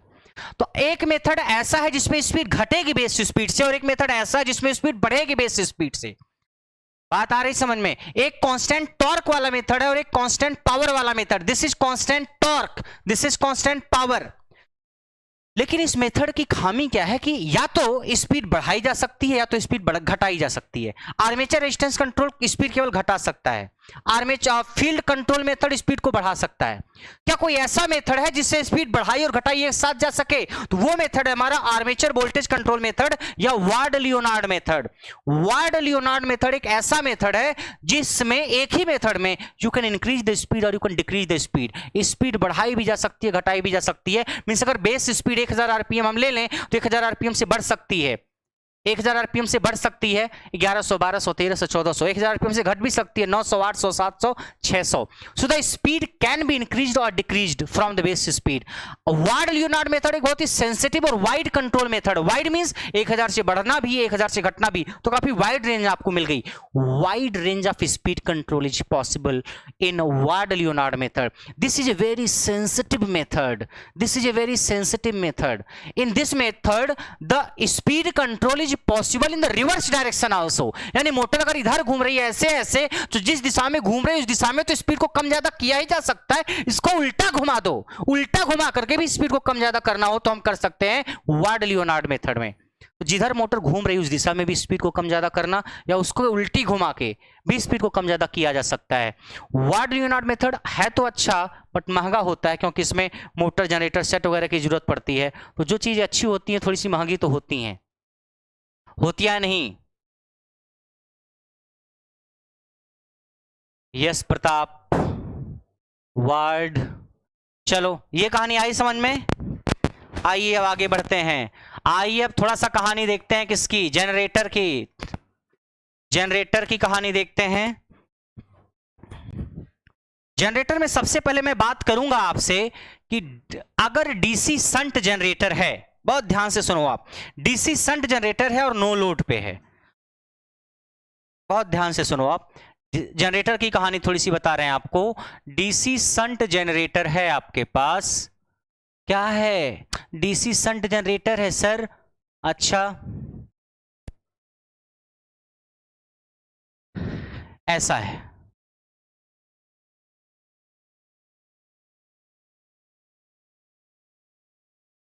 At no load. No load मतलब यहां पे कोई लोड नहीं लगा है, कोई लोड नहीं लगा है। अगर लोड लगा होता तो क्या होता? अगर कोई लोड लगा होता, इलेक्ट्रिकल लोड मींस जिसको इलेक्ट्रिकल पावर चाहिए, आप क्या करते? इसके पास थोड़ा सा फ्लक्स होता, वो फ्लक्स इससे पास होता, इसको मैकेनिकल इनपुट देके हम घुमाते, जब इसको घुमाएंगे यहां से फ्लक्स पास होगा तो इसमें ईएमएफ आएगा। ईएमएफ आ गया मान लीजिए ये, और उस ईएमएफ से कुछ करंट आएगी, मान लीजिए करंट आ गई आइए, कुछ करंट इधर आएगी और कुछ करंट इधर चली जाएगी। ठीक है, हमने कहा यहाँ लोड नहीं लगा है, मान लीजिए नो लोड की कहानी है, नो लोड। तो क्या होगा? तो जो करंट आएगी करंट ऐसे ऐसे ही आएगी। ठीक है, मेरा सवाल यह है कि DC shunt generator no load पे रेटेड वोल्टेज पैदा नहीं कर पा रहा है। डीसी जनरेटर को जितना वोल्टेज पैदा करना चाहिए था, डीसी जनरेटर को जितना वोल्टेज पैदा करना चाहिए था उतना वोल्टेज जनरेटर नहीं पैदा कर पा रहा। रेटेड वोल्टेज मान लीजिए मैंने कहा 240 वोल्ट के लिए बनाया गया जनरेटर को, उतना रेटेड वोल्टेज पैदा करना चाहिए था, नहीं पैदा कर पा रहा है। What may be the reason? What may be the reason that your generator is not producing the rated voltage? पहली कहानी, अरे कैसे होगा? पहली कहानी रेजिडुअल फ्लक्स ही नहीं है आपके पास, रेजिडुअल फ्लक्स इज एब्सेंट। अगर हमारे पास रेजिडुअल फ्लक्स ही नहीं है तो जनरेटर रेटेड वोल्टेज नहीं पैदा करेगा। क्यों? देखो होता यह है कि इसके पास हमें मान के चलते हैं कि थोड़ा सा फ्लक्स तो है इसके पास, बहुत थोड़ा सा फ्लक्स है पहले से, रेजिडुअल फ्लक्स। वो रेजिडुअल फ्लक्स थोड़ा सा फ्लक्स यहां पास हुआ, थोड़ा सा ही फ्लक्स पास हुआ, इसको हमने रेटेड स्पीड से घुमाया तो इसके पास ईएमएफ आ गया, ईएमएफ से करंट आ गई, वो करंट इधर से आएगी, और जब करंट आएगी तो करंट से इसमें फ्लक्स और बढ़ेगा। अब जो फ्लक्स बढ़ा और पहले से रेजिडुअल फ्लक्स दोनों जुड़ गए, अब बढ़ करके फ्लक्स पास होगा, ज्यादा फ्लक्स पास होगा तो ज्यादा ईएमएफ तो ज्यादा करंट और ज्यादा करंट आएगी, तो और ज्यादा फ्लक्स, ये प्रोसेस चलता रहता है और एक समय बाद जनरेटर रेटेड वोल्टेज पैदा कर देता है। मगर अगर जनरेटर रेटेड वोल्टेज नहीं पैदा कर रहा है तो एक कारण हो सकता है रेजिडुअल फ्लक्स इसके पास है ही नहीं। जब फ्लक्स है ही नहीं तो इसको कितना भी घुमा लो, सारी दुनिया की ताकत लगा के घुमा लो, आप रेटेड वोल्टेज पैदा नहीं कर सकते। Residual flux is absent. नहीं आ रही बात समझ में? अगर रेजिडुअल फ्लक्स एब्सेंट है तो क्या करेंगे, तो फिर फील्ड वाइंडिंग को कुछ समय के लिए डीसी सप्लाई से कनेक्ट कर देंगे। कुछ समय के लिए फील्ड वाइंडिंग को डीसी सप्लाई से कनेक्ट कर देंगे ताकि उसमें करंट चली जाए, और करंट चली जाएगी तो उसके पास फ्लक्स भी आ जाएगा। फिर डीसी सप्लाई को हटा दो। इसको बोलते हैं field flashing. When a small voltage is connected across the field winding for a small time, that is called field flashing and it is done when there is no residual flux in the DC generator. Field flashing का मतलब थोड़ा सा voltage दे दो तो current आएगी, current आएगी तो flux आएगा, फिर सप्लाई हटा लो। सप्लाई हटाने के बाद भी अगर मटेरियल के अंदर थोड़ा बहुत फ्लक्स बचा रह जाता है ना, वही तो होता है रेजिडुअल फ्लक्स। यही तो कारण है कि आप कोशिश ये करते हो कि जो पोल्स हों आपके वो हार्ड मैग्नेटिक मटेरियल के हों, हार्ड मैग्नेटिक मटेरियल के, ताकि उसके पास रेजिडुअल फ्लक्स हो। ट्रांसफार्मर की कोर तो हम सॉफ्ट मैग्नेटिक मटेरियल की बनाते हैं, मगर डीसी एप्लीकेशन में हम हार्ड मैग्नेटिक मटेरियल का यूज करते हैं। इसी ही कारण है कि रेजिडुअल फ्लक्स ही नहीं रहेगा तो काम कैसे होगा आपका। ठीक है, तो पहला कारण तो हो सकता है। दूसरा कारण क्या हो सकता है कि हम करें कि रेजिडुअल फ्लक्स है, मैं इसको घुमा रहा हूं, रेजिडुअल फ्लक्स है, फिर भी यह रेटेड वोल्टेज पैदा नहीं कर पा रहा है। क्या कारण हो सकता है?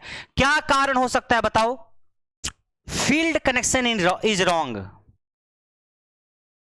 Field connection is wrong.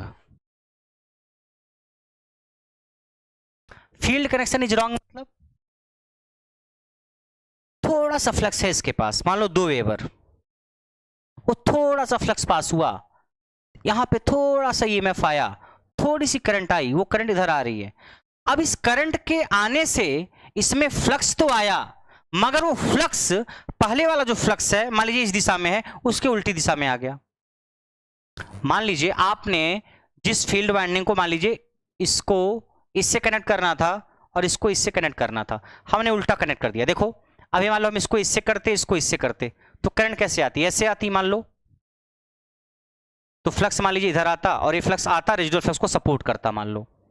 अगर हमने उल्टा कनेक्शन कर दिया, ये कनेक्शन यहां ना करके यहां कर दिया और ये कनेक्शन यहां ना करके यहां कर दिया, तो अब क्या होगा?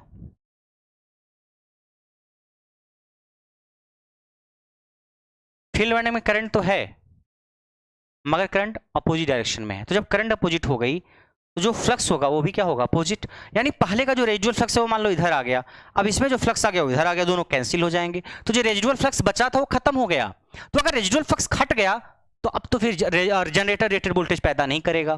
तो अगर आप ये चाहते हो कि जनरेटर रेटेड वोल्टेज पैदा करे तो उसके लिए फील्ड वाइंडिंग का कनेक्शन भी प्रॉपर होना चाहिए। यानी अगर ये प्रॉपर कनेक्शन है तब तो ठीक, अगर इसके उल्टा कनेक्शन आपने फील्ड वाइंडिंग का कर रखा है तो जनरेटर रेटेड वोल्टेज पैदा नहीं कर पाएगा। दूसरा, अगला कारण क्या हो सकता है? फील्ड वाइंडिंग का रेजिस्टेंस बहुत ज्यादा हो। अगर फील्ड वाइंडिंग का रेजिस्टेंस, एक पर्टिकुलर रेजिस्टेंस जिसको क्रिटिकल फील्ड रेजिस्टेंस बोलते हैं, उससे ज्यादा है तो भी पहला, दूसरा था फील्ड कनेक्शंस आर रॉन्ग। तीसरा है field winding resistance is greater than critical field resistance. Question कई बार आ जाता है कि क्रिटिकल फील्ड रेजिस्टेंस किसका रेजिस्टेंस होता है? फील्ड वाइंडिंग का, आर्मेचर वाइंडिंग का? फील्ड वाइंडिंग का। अगर फील्ड वाइंडिंग का रेजिस्टेंस ज्यादा है, अगर फील्ड वाइंडिंग का रेजिस्टेंस बढ़ बढ़ के एक पर्टिकुलर रेजिस्टेंस से ज्यादा हो गया और उस पर्टिकुलर रेजिस्टेंस को बोलते हैं क्रिटिकल फील्ड रेजिस्टेंस, तब जनरेटर रेटेड वोल्टेज नहीं पैदा कर पाएगा। क्यों? अगर इसका रेजिस्टेंस बहुत ज्यादा है तो यहाँ वोल्टेज तो आएगा मगर इसमें जाने वाली करंट नहीं ज्यादा हो पाएगी, क्योंकि इसका रेजिस्टेंस अगर बहुत ज्यादा है तो इसमें करंट क्या होगी? करंट क्या होती? Current I is V upon R, तो इसका रेजिस्टेंस प्लस इसका रेजिस्टेंस वही तो करंट को गवर्न करेगा। तो अगर इसका रेजिस्टेंस बहुत ज्यादा हो गया तो इसमें जाने वाली करंट बहुत कम होगी और उस कम करंट से रेटेड वोल्टेज नहीं पैदा कर पाएगा जनरेटर। तो आप अगर रेटेड वोल्टेज पैदा करना चाहते हो तो आपके फील्ड वाइंडिंग का रेजिस्टेंस, एक particular resistance that is critical field resistance, उससे कम होना चाहिए। If the resistance of field winding is greater than critical field resistance then generator will not produce rated voltage. ये सब पढ़ा है आपने। और नेक्स्ट क्या है? जिस स्पीड से घुमाते हो, अगर आप किसी स्पीड से घुमा रहे हो, एक तो इसके पास फ्लक्स थोड़ा सा है, रेजिडुअल फ्लक्स, और स्पीड भी बहुत थोड़ी सी है, घुमा रहे हो धीरे धीरे, तो जो ईएमएफ आएगा वो आएगा क्या, बहुत थोड़ा सा वोल्टेज आएगा, ये भी कम, ये भी कम, बहुत थोड़ा सा वोल्टेज, थोड़ी सी करंट से फिर फ्लक्स बढ़ा। ये प्रोसेस बहुत लंबे समय तक चलेगा और जनरेटर रेटेड वोल्टेज पैदा भी नहीं कर पाएगा। तो अगर आप ये चाहते हो कि जनरेटर रेटेड वोल्टेज पैदा कर ले, तो अगर फ्लक्स कम भी है, रेजिडुअल फ्लक्स ही है, तो स्पीड तो कम से कम ज्यादा रखो, इसके घुमाने की स्पीड ज्यादा होनी चाहिए। यानी जिस स्पीड से जनरेटर को आप घुमा रहे हो, अगर वो स्पीड एक पर्टिकुलर स्पीड से कम है, तो भी जनरेटर रेटेड वोल्टेज नहीं पैदा करेगा, और उस पर्टिकुलर स्पीड को बोलते हैं क्या, उस पर्टिकुलर स्पीड को क्या बोलते हैं, उस पर्टिकुलर स्पीड को बोलते हैं क्रिटिकल स्पीड। तो अगर जनरेटर के घुमाने की स्पीड एक पर्टिकुलर स्पीड से कम है, तो भी जनरेटर रेटेड वोल्टेज पैदा नहीं करेगा। तो ये कहानी थी किसकी, ये कहानी किसकी थी कि जनरेटर रेटेड वोल्टेज पैदा नहीं कर रहा है, तो उसके क्या क्या कारण हो सकते हैं। पहला कारण हो सकता है कि जनरेटर के पास, फील्ड वाइंडिंग के पास रेजिडुअल फ्लक्स नहीं है, फील्ड कनेक्शन गलत है, या फील्ड वाइंडिंग का रेजिस्टेंस बहुत ज्यादा है, किससे ज्यादा है, क्रिटिकल फील्ड रेजिस्टेंस से ज्यादा है, या दूसरा फील्ड वाइंड जो जनरेटर के रोटर के घुमाने की स्पीड है, वो स्पीड कम है क्रिटिकल स्पीड से। ठीक है, next, external characteristics, this is very important. चलो मैं आपको शॉर्ट में ही बताता हूं, ग्राफ बनाने से अच्छा है शॉर्ट में। मैं अगर आपसे पूछूं, आपके पास कई सारे जनरेटर होते हैं, DC shunt generator, DC series generator, और उसके बाद under compound, level compound, over compound, differential compound, ठीक है, क्यूमुलेटिव कंपाउंड,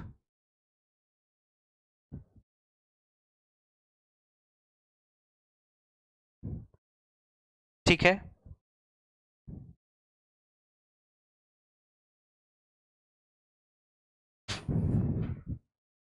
एलोन मस्क का कहना है सर, इसे ओसीसी से समझाओ ना।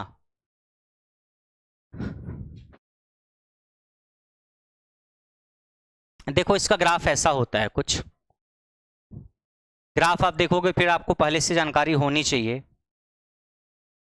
ये टर्मिनल वोल्टेज है और ये आपका टर्मिनल करंट है, मीन्स लोड करंट, और ये लोड के क्रॉस वोल्टेज। अगर आप ग्राफ देखोगे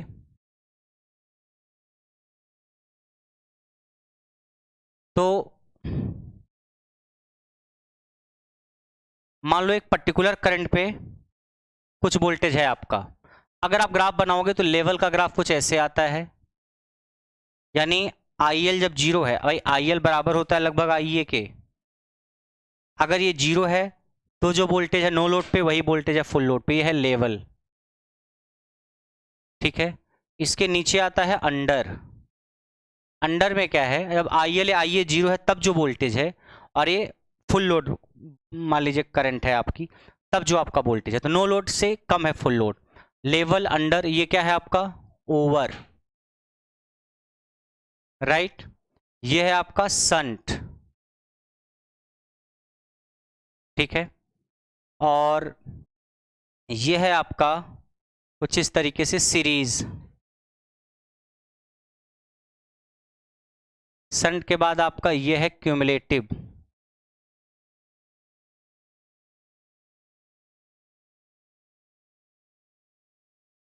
और सबसे तेजी के साथ डिक्रीज होता है differential.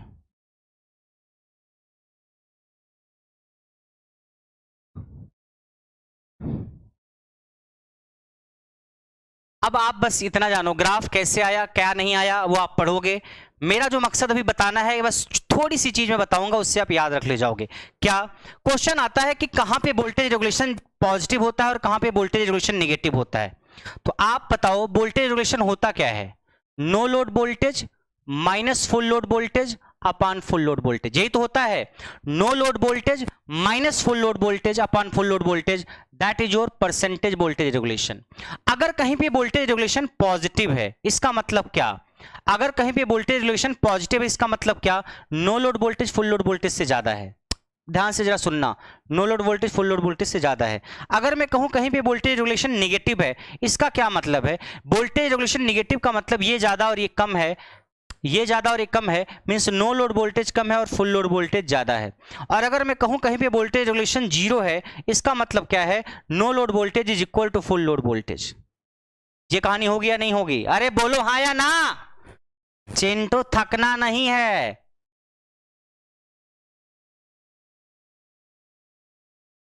If I am at full load, how you could be at no load? थक के भागे जा रहे हो, बैठ के मोबाइल फोन में देखना है, उसी में चिंटू थक जा रहा है। इतना थकोगे तो आगे कैसे बढ़ोगे? इतना थकोगे तो आगे कैसे बढ़ोगे?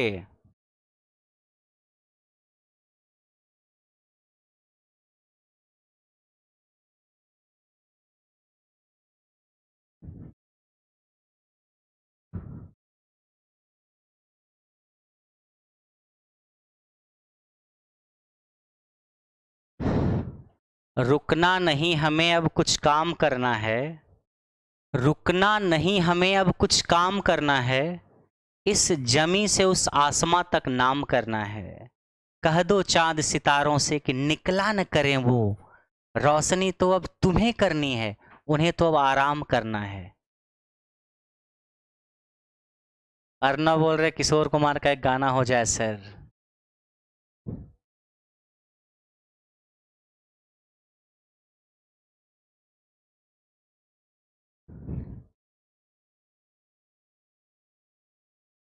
खुशहाल सोनी, आप लोग थक जाते हो बहुत जल्दी।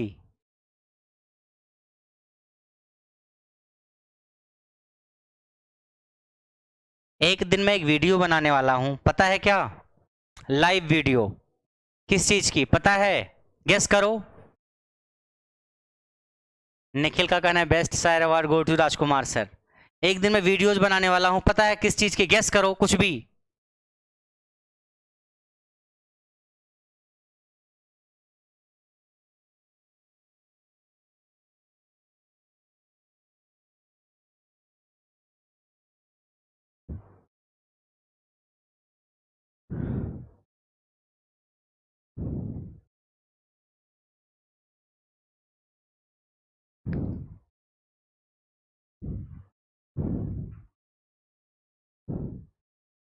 चलिए आगे बढ़ते हैं।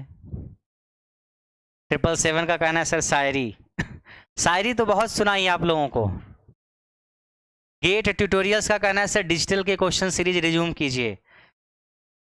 हाँ 3-4 दिन ही क्वेश्चन हो पाए थे, एक्चुअली मई महीने का वो शेड्यूल था, जून में क्लास स्टार्ट हुई नहीं क्रिएटिक्स पे। खुशहाल सोने का कहना है 12 our non stop class.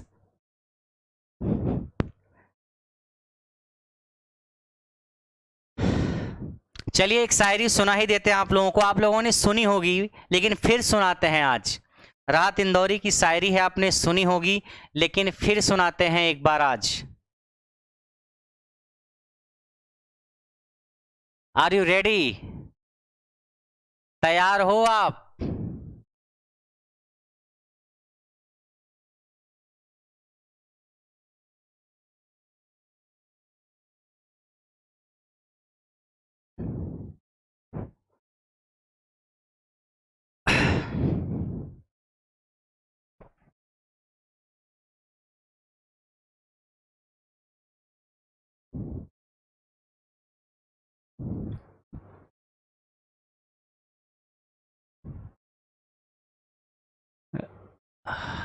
Ganesh का कहना है sir speak in English.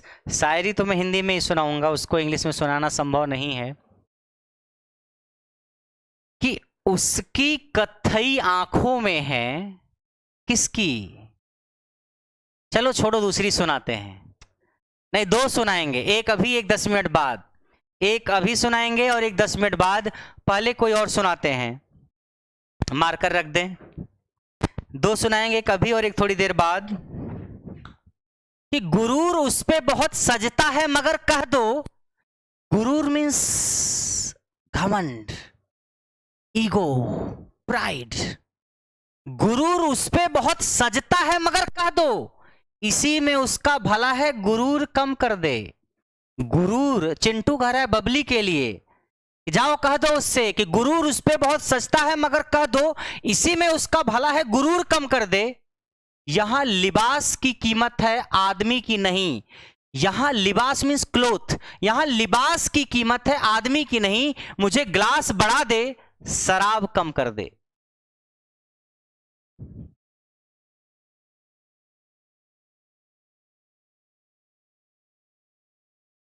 Uday Bhaskar का गाना है सर इंग्लिश। इंग्लिश में मैं कैसे ट्रांसलेट करूं, इसकी फीलिंग्स के साथ बिल्कुल अत्याचार हो जाएगा। तो ग्लास बड़ा होना चाहिए, जितना बड़ा हो उतना अच्छा। अंदर क्या है, देसी भी हो अंदर तो चलेगा, लेकिन ग्लास बढ़िया और शानदार होना चाहिए। लोग ग्लास ही देखते हैं, अंदर क्या है कोई नहीं देखता। No one. या देखते हो आप?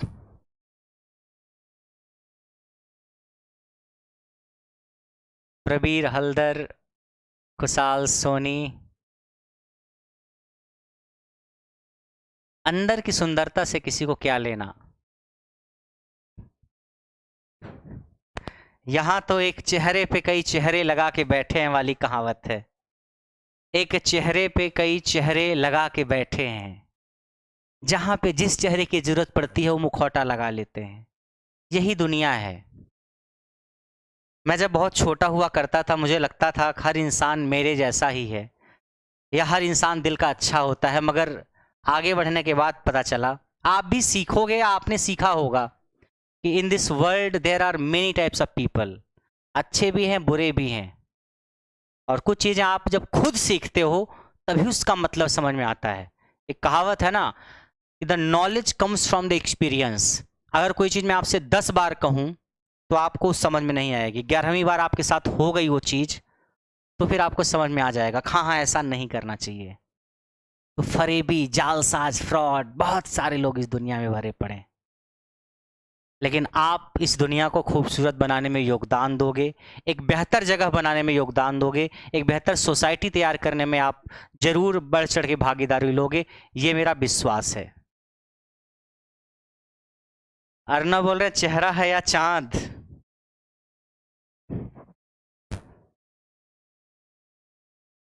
चलो हाँ, बात मैं कर रहा था, ये बहुत काम की चीज है, आपके एग्जाम में बहुत पूछी जाती है।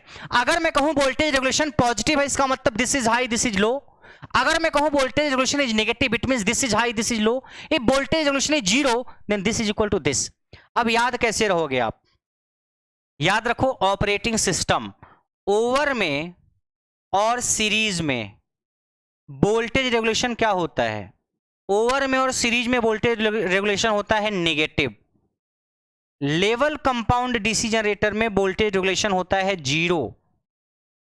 और बाकी जितने बच गए उन सब में वोल्टेज रेगुलेशन होता है क्या? पॉजिटिव। जितने बच गए रेस्ट, वहां पे वोल्टेज रेगुलेशन क्या होता है? पॉजिटिव।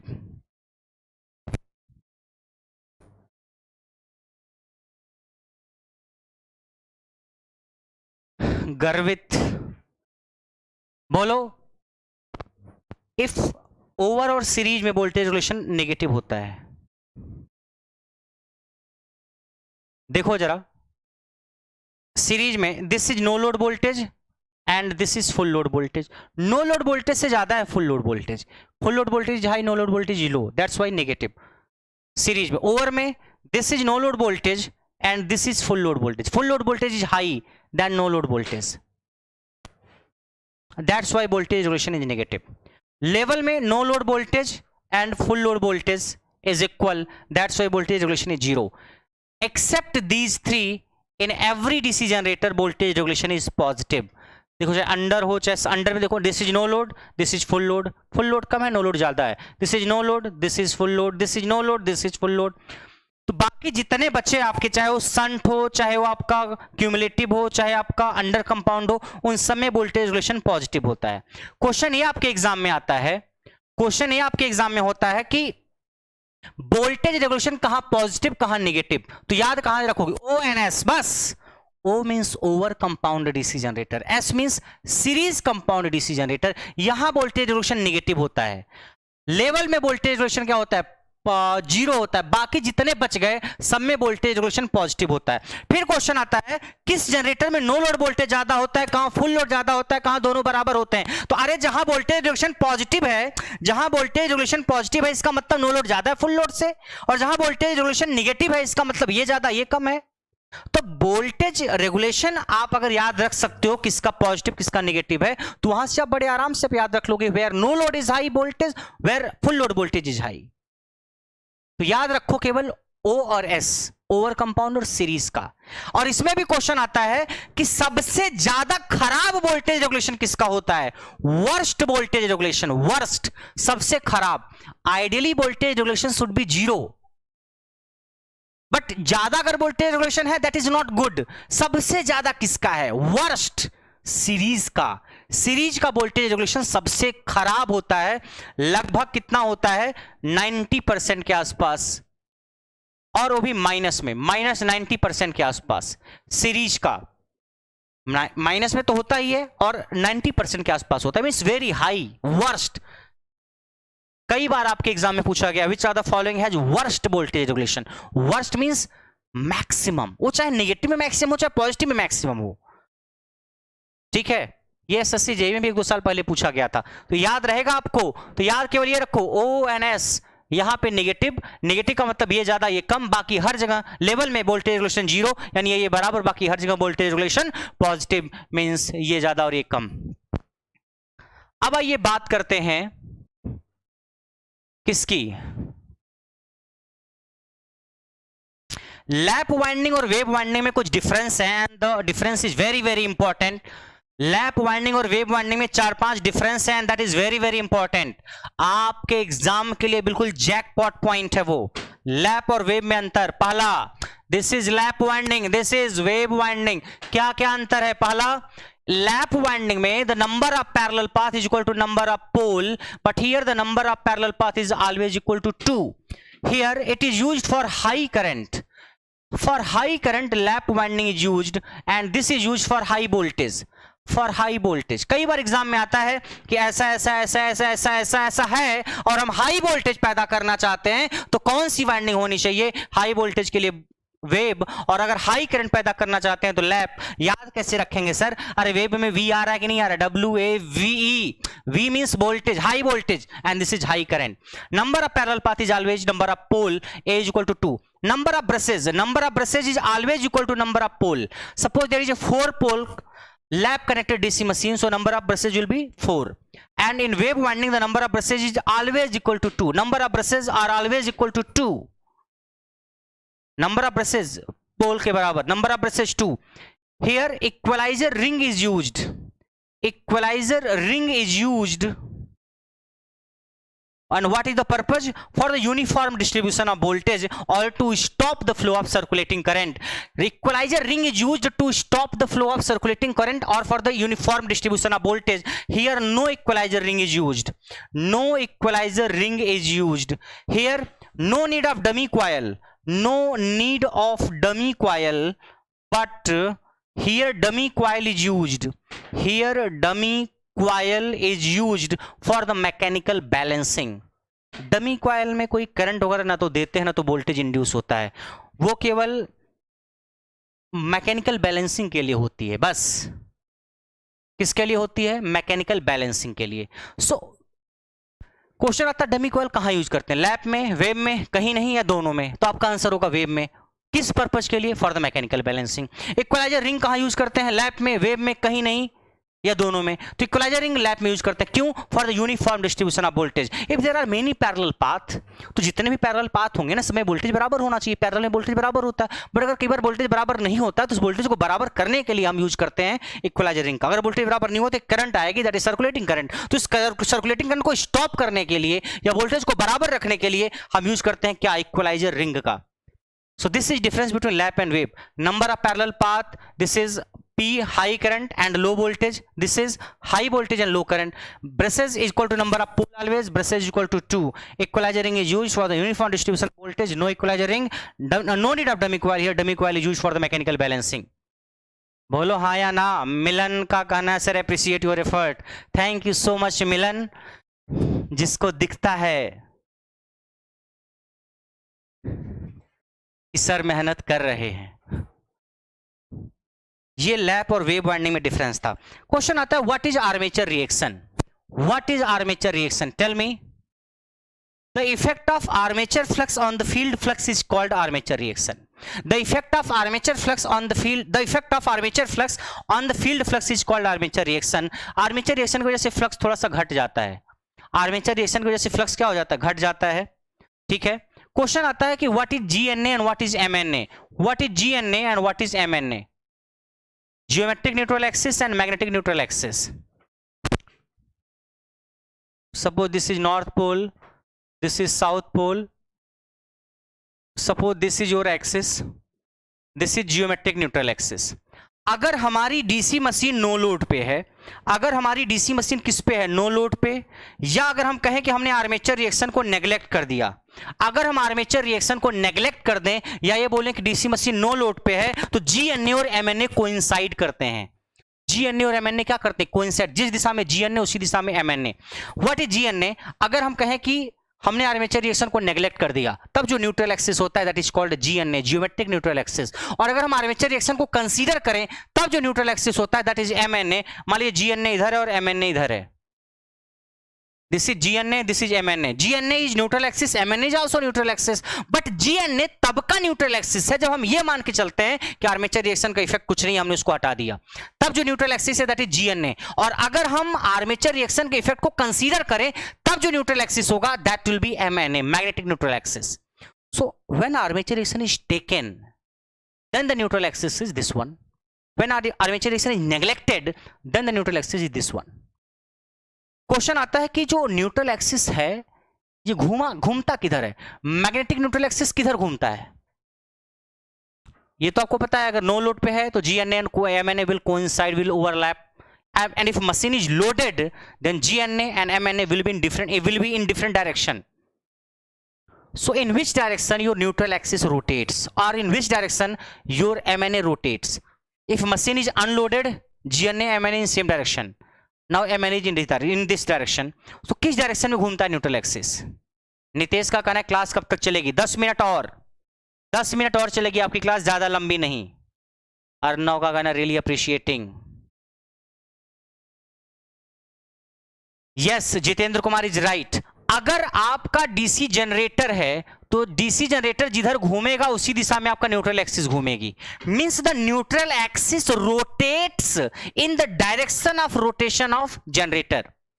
जिधर जनरेटर घूमेगा उधर ही आपका घूमेगा। ये सब पूरी वर्किंग जब आप पढ़ते हो तब आपको समझ में आता है, मगर याद ये निष्कर्ष ही रखना है थ्योरेटिकल पॉइंट के लिए कि जिस डायरेक्शन में जनरेटर घूमता है उसी डायरेक्शन में MNA घूमता है। अगर जनरेटर इधर घूम रहा है तो MNA इधर घूमेगा, जनरेटर इधर घूम रहा है तो MNA इधर घूमेगा। या इसे ही दूसरे दिशा शब्दों में आप कह सकते हो, जिस डायरेक्शन में मोटर घूमती है उसके उल्टी दिशा में MNA घूमता है। आप या तो ये बोल दो जैसे मोटर है तो अगर मोटर इधर घूम रही है तो MNA उधर उल्टा घूमेगा, और जनरेटर है तो जिधर जनरेटर घूमेगा उधर ही MNA घूमेगा। ठीक है, स्वागत है आकाश आपका भी। सो जिस दिशा में मोटर घूमती है उसके उल्टी दिशा में घूमता है न्यूट्रल एक्सिस, और जनरेटर में जिस दिशा में जनरेटर घूमता है उसी दिशा में घूमती है न्यूट्रल एक्सिस। अगर जनरेटर नो लोड पे है या आर्मेचर रिएक्शन नेग्लेक्टेड है तो GNA MNA कोइंसाइड करते हैं, और अगर मशीन पे लोड आ गया या आर्मेचर रिएक्शन को हमने माना कि आर्मेचर रिएक्शन को कंसीडर करेंगे तो GNA MNA डिफरेंट डायरेक्शन में होंगे। बात आ रही समझ में? अब क्वेश्चन आता है कि आर्मेचर रिएक्शन को आप मिनिमाइज कैसे करोगे, how you can minimise the armature reaction, how, tell me how you can minimise the armature reaction. Armature reaction minimise करने के 2-3 तरीके हैं। देखो ये मान लो है, एक तो यहां कंपनसेटिंग वाइंडिंग करते हैं that is identical to armature winding. ठीक है, कंपनसेटिंग वाइंडिंग बिल्कुल आर्मेचर वाइंडिंग जैसी होती है, करंट का मैग्नीट्यूड भी वही होता है जो इसमें होता है, बट डायरेक्शन जो करंट की होती है इसकी उल्टी होती है। और एक होता है इंटरपोलर वाइंडिंग, एक होती है यहां पे इंटरपोलर वाइंडिंग। ठीक है, so this is interpolar winding, this is compensating winding. Compensating winding क्या करती है, ये इस एक्सिस के अलोंग, डी एक्सिस इसको बोलते हैं डायरेक्ट एक्सिस या पोलर एक्सिस, पोलर एक्सिस के अलोंग आर्मेचर रिएक्शन को मिनिमाइज करती है, डायरेक्ट एक्सिस के अलोंग आर्मेचर रिएक्शन को मिनिमाइज करती है। Compensating winding is a winding identical to armature winding but it is excited in opposite direction, means the direction of current is in opposite to that of armature current, magnitude is same but direction is opposite for the current. So compensating winding neutralizes the armature reaction. Compensating winding neutralizes the armature reaction along d axis, and this is interpolar winding or compole या commutating winding या commutating pole. This is commutating pole, commutating pole, COMPOLE, or this is compole, or this is also called interpole. So this is interpole, this is commutating pole, or this is compole, right? And the winding is called interpolar winding. So the function of interpolar winding is what? To neutralize the armature reaction along this axis. This axis is called Q axis or interpolar axis. And the direction of the function of compensating winding is to neutralize the armature reaction along direct axis. तो compensating winding जो होती है इसका काम आपने देख लिया, interpolar winding का काम आपने देख लिया। interpolar winding का एक काम और होता है क्या? interpolar winding का एक काम और होता है, एक तो इंटरपोलर वाइंडिंग इस एक्सिस के अलॉन्ग आर्मेचर रिएक्शन को न्यूट्रलाइज करती है, दूसरा कम्यूटेशन को इंप्रूव करने के लिए या कम्यूटेशन को स्पार्कलेस करने के लिए या फॉर बेटर कम्यूटेशन के लिए भी हम इंटरपोलर का यूज करते हैं। इंटरपोल जो होता है ना, जो रिएक्टेंस वोल्टेज आपका आता था, आपने पढ़ा होगा, उस रिएक्टेंस वोल्टेज को मिनिमाइज करने का काम करता है, क्योंकि रिएक्टेंस वोल्टेज जो करंट रिवर्सल है उसको होने नहीं देता है, जिसकी वजह से स्पार्किंग वगैरह होती है। तो इंटरपोल का एक काम एक तो है ये है to make the commutation sparkless, to make the commutation smooth, to make the better commutation, और दूसरा फंक्शन है to neutralize the armature reaction along Q axis, और कंपनसेटिंग वाइंडिंग का काम है to neutralize the armature reaction along D axis. Question ये आता है, yes, to improve the commutation you can say the function of interpole is also to improve the commutation, yeah, to make the commutation sparkless, और दूसरा function है armature reaction को minimise करना। Question ये आता है कि इसमें जो करंट होती है या इसमें जो करंट होती है और इसमें जो करंट होती है उसका मैग्नीट्यूड सेम होता है। The current in interpolar winding, the current in armature winding and the current in compensating winding is same in magnitude. How it is same? It means they all are connected in series. Interpolar winding current magnitude is IA. Compensating winding current magnitude is IA. Armature winding current magnitude is IA. IA means armature current. It means they are in series. Suppose this is armature. This is suppose compensating winding. This is suppose interpolar winding. So they all are in series. Interpolar, compensating or armature. So that the current value is same. Right? The question is asked that the MMF produced in interpolar winding is proportional to. So the MMF means MMF produced in interpolar winding is directly proportional to IA, because MMF depends on what? MMF is responsible for the flux, और flux किससे आता है? Current से। तो आपका जो compensating winding का flux होगा या इंटरपोलर वाइंडिंग का फ्लक्स होगा वो डिपेंड किस पे करता है? आर्मेचर करंट पे। एक ऑप्शन रहेगा 1/IA, एक रहेगा IA स्क्वायर, एक कुछ और रहेगा। तो जो फ्लक्स आपका जो MMF या फ्लक्स होता है वो डिपेंड करता है किस पे? IA पे। इसका मतलब ये सब किस में होते हैं? सीरीज में। बात आ रही समझ में या नहीं? अरे बोलो हाँ या ना। तो आपने क्या देखा कि कम्यूटेशन को बेहतर करने के लिए हमने इंटरपोलर वाइंडिंग का इस्तेमाल किया, और साथ ही साथ आर्मेचर रिएक्शन को मिनिमाइज करने के लिए भी हमने इंटरपोलर वाइंडिंग का इस्तेमाल किया। द MMF और the flux produced due to this और दिस और दिस मीन्स कंपनसेटिंग वाइंडिंग और आर्मेचर वाइंडिंग और interpolar winding is directly proportional to IA। ठीक है। उसके बाद और बहुत सारी चीजें होती हैं। एक होती है simplex lap winding. Simplex lap winding में क्या होता है? Number of parallel path is equal to number of pole. एक होती है ड्यूप्लेक्स लैप वाइंडिंग, वहां पे number of parallel path is double of number of pole. Simplex lap winding A is equal to P। Duplex lap winding A is double of P means A is equal to 2P। The polarity of interpole is next main pole ahead in case of generator and next main pole behind in case of motor.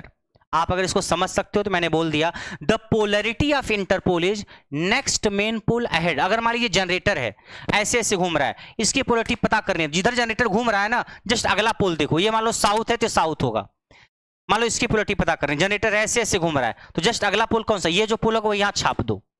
और अगर ये motor होगा तो जो just पिछला पोल छोड़ के आया होगा वो पोलरिटी होगी। मान लीजिए मोटर है, मान लो मोटर ऐसे ऐसे घूम रहा है, मान लो मोटर ऐसे ऐसे घूम रहा है, तो इसकी पोलरिटी पता करनी, जस्ट कौन सा पिछला पोल छोड़ के आया है, ये पोलरिटी यहां पे छाप दो। ऐसे घूम रहा है, इसकी पोलरिटी पता करनी, जो पिछला पोल जस्ट छोड़ के आया उसको देखो कौन सा, ये छाप दो यहां पे। तो ये the polarity of interpole is next main pole ahead in case of generator and next main pole behind in case of motor. ये और ये मेन पोल होते हैं, this is not main pole, this is not main pole, this is narrow interpoles are provided. Front pitch, back pitch, अरे बहुत कहानी है, अभी तो वाइंडिंग वगैरह पे चले गए, तो वाइंडिंग पे चले गए, फिर तो short pitch winding, full pitch winding, concentrated, distributed, single layer, double layer.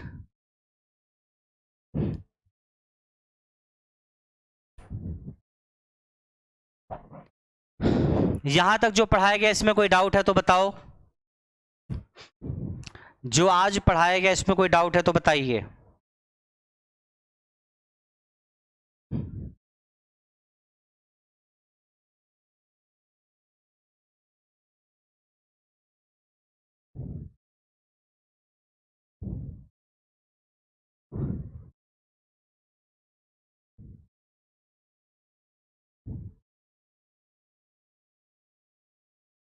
बाकी का जो पार्ट रह गया आप कह रहे हो फ्रंट पिच बैक पिच, एक तरीके से वाइंडिंग का पार्ट है तो खैर डीसी मशीन में पढ़ाया जा सकता है कि front pitch, back pitch, resultant pitch क्या है, कम्यूटेटर पिच क्या है, बहुत सारी चीजें हैं।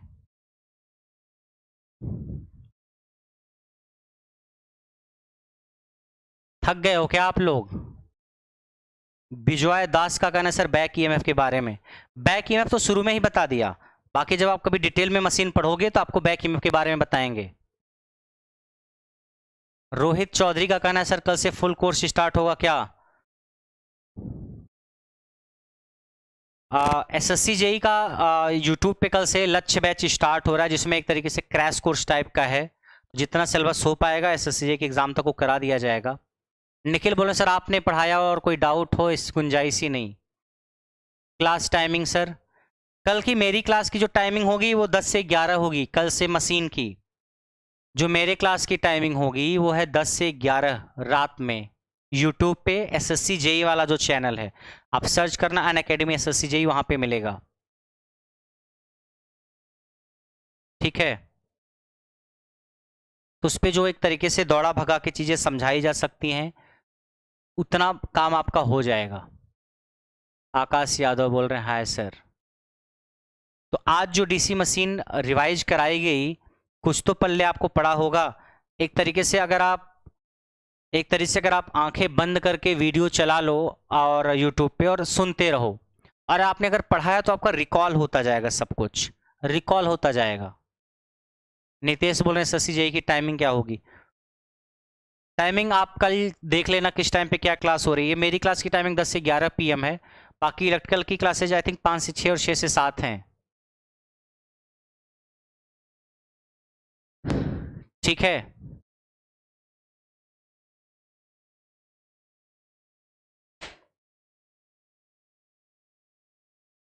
निखिल बोल रहे हैं सिंक्रोनस मशीन का सेशन भी लाइए सर। खुशहाल सोनी बोल रहे हैं यस सर। बाकी जो लोग प्लस पे पढ़ना चाहते हैं, प्लस पे भी कोर्स चल रहा है, वहाँ पे भी जाके पढ़ सकते हैं। जो लोग यूट्यूब से काम चलाना चाहते हैं, यूट्यूब पे कल से क्लासेज स्टार्ट हो रही हैं, वहाँ से पढ़ सकते हैं। लक्ष्य बैच नाम दिया गया है, कल से स्टार्ट हो रहा लक्ष्य बैच, जिसमें 3 सब्जेक्ट स्टार्ट होंगे पैरेलली, 1-1 घंटे क्लासेज होंगी तीनों सब्जेक्ट की, ठीक है। और प्लस पे 2-2 घंटे क्लासेज चल रही हैं हर 6 घंटे पर डे। तो अगर प्लस कोर्स आप लेना चाहते हो तो आप ले सकते हो। मेरे पास कमेंट आ रहा था सर यूपीपीसीएल का बैच स्टार्ट करिए। जो बैच चल रहा है अभी अनअकैडमी एसएससी कैटेगरी में, वो बैच एसएससी जेई के अलावा यूपीपीसीएल, जेई, एई और जितने भी राजस्थान के एग्जाम हैं उन सब एग्जाम के लिए है, वो सिर्फ एसएससी जेई के लिए नहीं है। एसएससी के एग्जाम एक बार खत्म होगा तो और भी जो सब्जेक्ट बाकी आते हैं जैसे माइक्रो प्रोसेसर, ईएमएफटी वगैरह, वो भी कवर कराए जाएंगे आपके, ठीक है। बाकी अगर आपको और कोई क्वेरी है अनअकैडमी से रिलेटेड, सब्सक्रिप्शन से रिलेटेड या क्लास से रिलेटेड, एसएससी जेई से रिलेटेड, तो आप इस पे फेसबुक आईडी आप पूछ सकते हो या मेल कर सकते हो आप। राजकुमार सिंह 730@gmail.com, ठीक है। पीटी चेतर का कहना आप कौन सा सब्जेक्ट पढ़ाएंगे? मैं अभी जो बैच प्लस पे चल रहा है उसमें नेटवर्क थ्योरी कंप्लीट, थ्योरी और क्वेश्चन दोनों, और इलेक्ट्रिकल मशीन कंप्लीट, ठीक है। इलेक्ट्रिकल मशीन कंप्लीट और नेटवर्क थ्योरी कंप्लीट, ये दो मैं पढ़ाऊंगा एसएससी के एग्जाम तक, ठीक है। उसके बाद एग्जाम एक बार जब खत्म हो जाएगा फिर कोई और सब्जेक्ट उठाएंगे, लाइक जो भी आप लोगों की डिमांड रहती है, ठीक है। क्योंकि एक साथ एक ही 3 महीने के पीरियड में सारे सब्जेक्ट पढ़ा के ख़त्म करना मुश्किल हो जाएगा मेरे लिए, तो अभी नेटवर्क और मशीन में पढ़ाऊंगा आपको प्लस पे, बाकी पावर सिस्टम और मेजरमेंट खेमेंद्र और राहुल सर पढ़ाएंगे।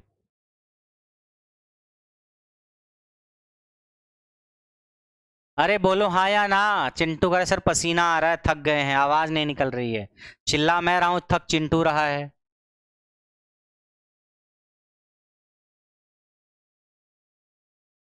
और कुछ कहना है, पूछना है आप लोगों तो बताइए। Anything else? नितेश बोल रहे हैं यूट्यूब वाला क्लास इसी चैनल पर होगा या एसएससी जेई वाला के चैनल पे? यूट्यूब पे जो क्लासेज होंगी एसएससी जेई क्यों, एसएससी जेई वाले ही चैनल पे होंगी, इस चैनल पे नहीं होंगी।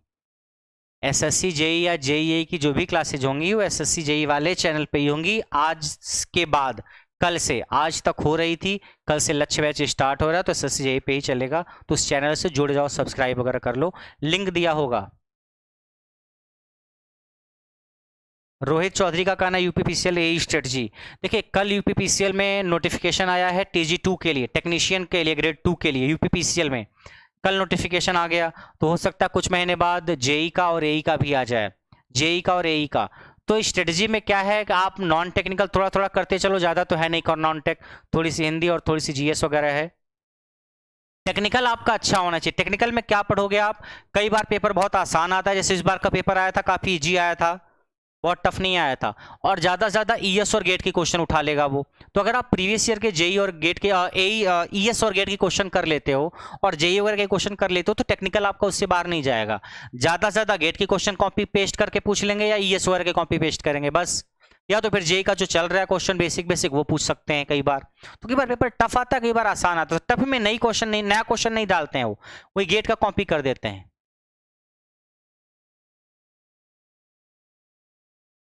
कल कब शुरू करेंगे लोगों का कहना है, कल आप देखना जा करके टाइमिंग, आई थिंक 5 से 6 और 6 से 7 बाकी की क्लासेज, मैं कंफर्म नहीं हूँ अभी इसलिए मैं नहीं बता सकता, क्योंकि भी कल पहली क्लास है लोगों की। मेरी क्लास 10 से 11 बजे तक के बीच में है, ये मैंने अपना टाइम दिया है रात में 10 से 11 मशीन का।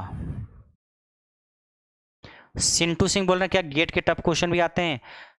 गेट के क्या, एक बार आप 2 बार क्वेश्चन सॉल्व कर लोगे तो फिर तो ठीक ही हो जाएगा, सारे क्वेश्चन नहीं आ जाएंगे, कुछ परसेंट कई बार आ जाते हैं, डिपेंड करता है। यूपीपीसीएल वगैरह ऐसा एग्जाम होता है जहां पे क्वेश्चन कॉपी पेस्ट बहुत होते हैं, नया क्वेश्चन सिर्फ गेट वेट के एग्जाम में ही बनता है और बाकी एग्जाम में क्वेश्चन कॉपी पेस्ट ही होता है। तो मान लीजिए गेट के 1 मार्क्स के क्वेश्चन आ गए या कई बार कुछ 2 मार्क्स के क्वेश्चन आ गए, तो कुछ बच्चे गेट के आंसर रटे बैठे होते हैं, डिजिट भी नहीं चेंज करते हैं वो, तो कुछ क्वेश्चन गेट के आप सॉल्व कर लेना, एटलीस्ट 1 मार्क्स के तो कर ही लेना। ईएससी की क्वेश्चन कर लो अगर आप यूपीपीसीएल एई की तैयारी कर रहे हो। जेई में तो देखो बहुत टफ क्वेश्चन नहीं आता, यूपीपीसीएल जेई में, जेई में बहुत टफ नहीं आता, एई में तो स्टैंडर्ड क्वेश्चन आ सकते हैं। रोहित चौधरी का कहना है how to tackle UPPCL AE interview, देखो इंटरव्यू की कहानी तब आएगी जब आप रिटन का एग्जाम क्लियर करोगे, और रिटन के एग्जाम में अगर आपके मार्क्स अच्छे हैं तो इंटरव्यू बहुत ज्यादा इंपॉर्टेंस नहीं रखता है। इंटरव्यू की अहमियत तब बढ़ जाती है जब आप बिल्कुल बाउंड्री पे रहते हो कि कट ऑफ से 1 ही 2 नंबर ज्यादा है, फिर आपको मैक्सिमाइज करना होता है इंटरव्यू में। तो सब चर्चाएं तब की जाएंगी जब एग्जाम आपका क्वालिफाई हो जाए, इंटरव्यू आप देने जाओ, तब आप पूछो तो फिर उसकी सही चर्चा की जाएगी। अभी वैकेंसी आने दो, पहले एग्जाम आप रिटन निकालो, then we will prepare for interview. और अगर रिटर्न में अच्छे मार्क्स आ गए तो फिर इंटरव्यू कैसा भी हो आपका सिलेक्शन पक्का है। निखिल का कहना है नेटवर्क थ्योरी सर कब स्टार्ट करेंगे यूट्यूब पे? अभी नेटवर्क थ्योरी स्टार्ट करने का कोई प्लान नहीं है मेरा यूट्यूब पे। अभी तो नेटवर्क थ्योरी के क्वेश्चन कराया है, प्रैक्टिस क्वेश्चन पिछले महीने मई महीने में हुआ है इस चैनल पे, तो इसलिए इस महीने मशीन स्टार्ट किया है। प्लस पे मैंने नेटवर्क थ्योरी स्टार्ट किया, तो आपको पढ़ना है तो आप वहाँ पे आ सकते हो। अभी इस अगले 1 महीने तक तो नेटवर्क थ्योरी नहीं चलने वाला है, ठीक है। तो प्लस ज्वाइन करना चाहो आप में से कोई भी गेट ESC कैटेगरी में या जेई कैटेगरी में, तो आप आ सकते हो। और डिस्काउंट के लिए आपके पास कोड दिख रहा है बड़ा बड़ा सा, मेरा कोड है RK11।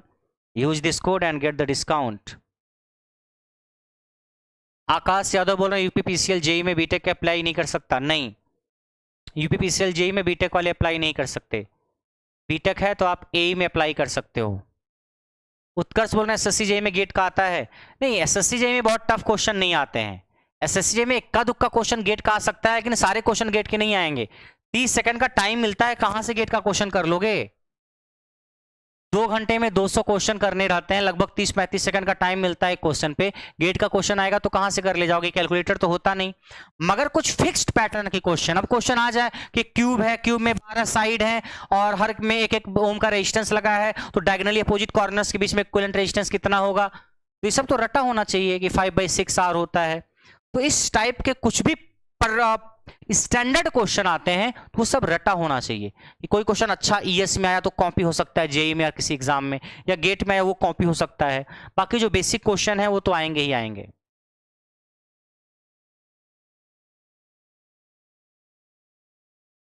सिंटू सिंह का कहना है सर मैं SSC के लिए पढ़ रहा हूँ, UPPCL AE के लिए कैसे करें?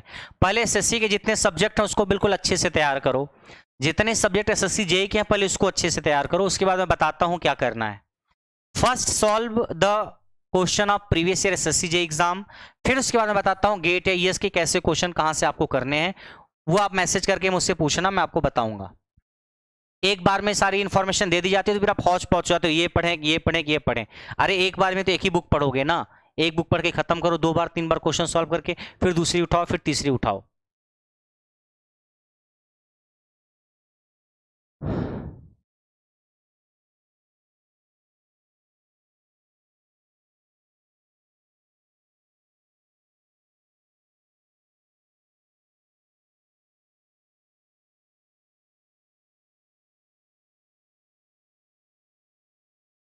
साहिल का कहना है सर SSC में टफ लेवल ESC जितना कंसीडर कर सकते हैं ना? बिल्कुल, ESC के क्वेश्चन आसानी से आ सकते हैं SSC जेई में।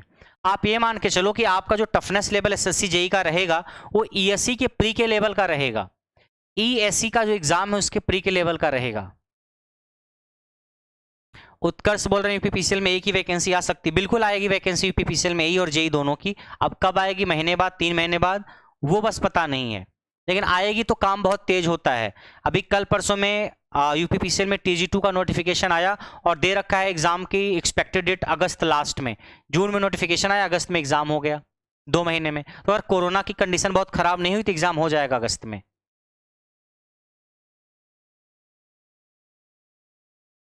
टायरॉन विल्स का कहना है अंकित सर के पढ़ाने में फेल आता है, वो चीज़ मिसिंग है। तो क्या कर सकते हैं उसके लिए विल्स? आपका प्यार जो है उस प्यार को मैं भी प्यार करता हूं, आपका प्यार जो है उस प्यार से मैं भी प्यार करता हूं।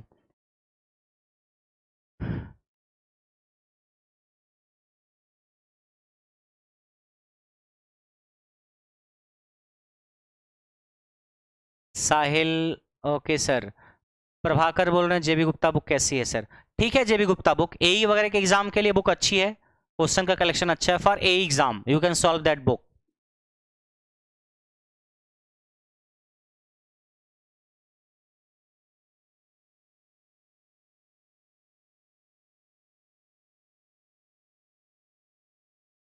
देखिए मेरा बस ये कहना है, कोई भी एग्जाम आप देने जाते हो, सीधी सी कहानी आप समझो, AE का है मान लीजिए, तो क्वेश्चन कहाँ से आएगा? जो भी ऑर्गेनाइजेशन एग्जाम कराती है उसको नए क्वेश्चन नहीं बनाती है, वो क्वेश्चन कॉपी पेस्ट करती है। कहाँ से? अब या तो वो हो सकता है साउथ इंडिया के किसी एग्जाम से कॉपी कर ले, किसी एग्जाम में आया हुआ क्वेश्चन। कई बार ऐसा होता है, कई बार मैंने देखा है कि उड़ीसा के स्टेट में एग्जाम में जो क्वेश्चन आया वो 70% क्वेश्चन आपके यूपी के क्वेश्चन एग्जाम में आया, UPPCL में मैच कर गया। तो कई बार मान लीजिए टीसीएस एग्जाम करा रही है, वो क्वेश्चन का हेर फेर कर रही है, यूपी वाला क्वेश्चन साउथ इंडिया में डाल दिया, मुंबई वाला क्वेश्चन केरला के एग्जाम में डाल दिया, ऐसे डालते रहते हैं। तो कम से कम जो स्टैंडर्ड क्वेश्चन है ईएससी के 1 मार्क्स ईएससी के क्वेश्चन या गेट के 1 मार्क्स के क्वेश्चन, इतने तो आप समझ सॉल्व कर ही लो अगर आप ए एग्जाम की तैयारी कर रहे हो तो। बाकी जेई की आप तैयारी कर रहे हो तो भी ईएससी के प्रीवियस ईयर के क्वेश्चन आप सॉल्व कर डालो।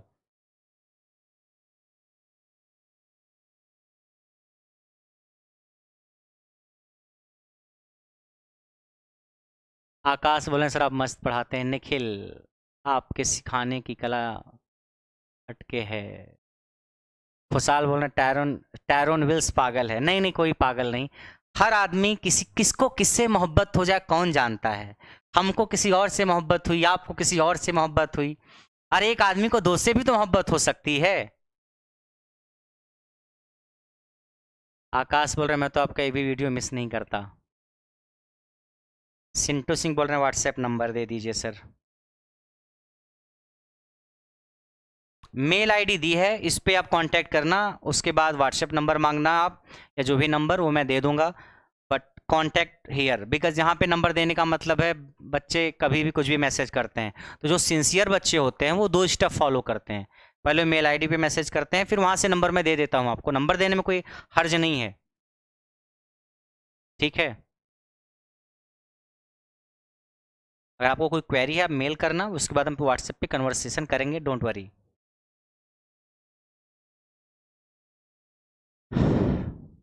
खुशहाल सोनी प्रभाकर का कहना है सर यू आर बेस्ट।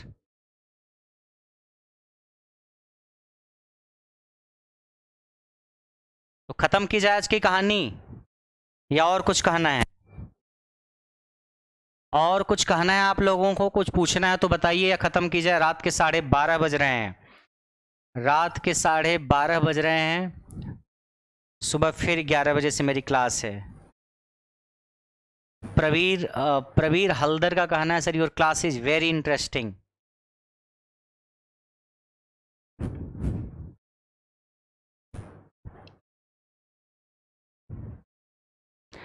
चलिए तो आखिरी में एक शायरी जो बोली थी उसको सुना ही देते हैं। जीपीएससी के बारे में किसी और दिन चर्चा करेंगे, ठीक है। एक लास्ट शायरी जो पेंडिंग थी उसको सुना के आज की कहानी खत्म करते हैं। उत्कर्ष अच्छी बुक है, यूथ भी बुक अच्छी है जेई के एग्जाम के लिए, थोड़ी सी एरर्स उसमें ज्यादा है तो उसका थोड़ा सा ख्याल रखना, बाकी क्वेश्चन का कलेक्शन अच्छा है।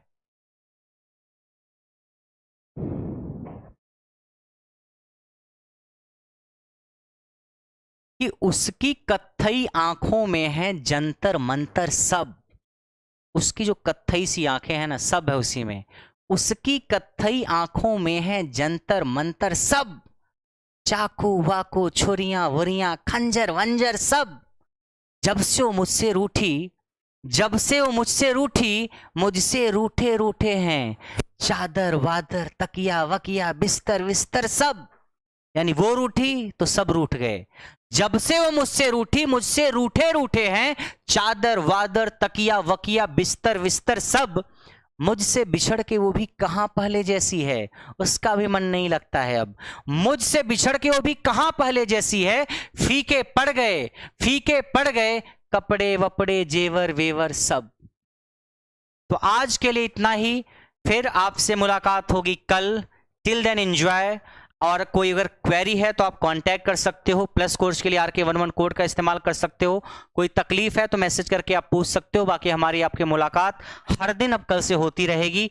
सो मिलते हैं कल, till then enjoy, bye bye and good night and Jai Hind.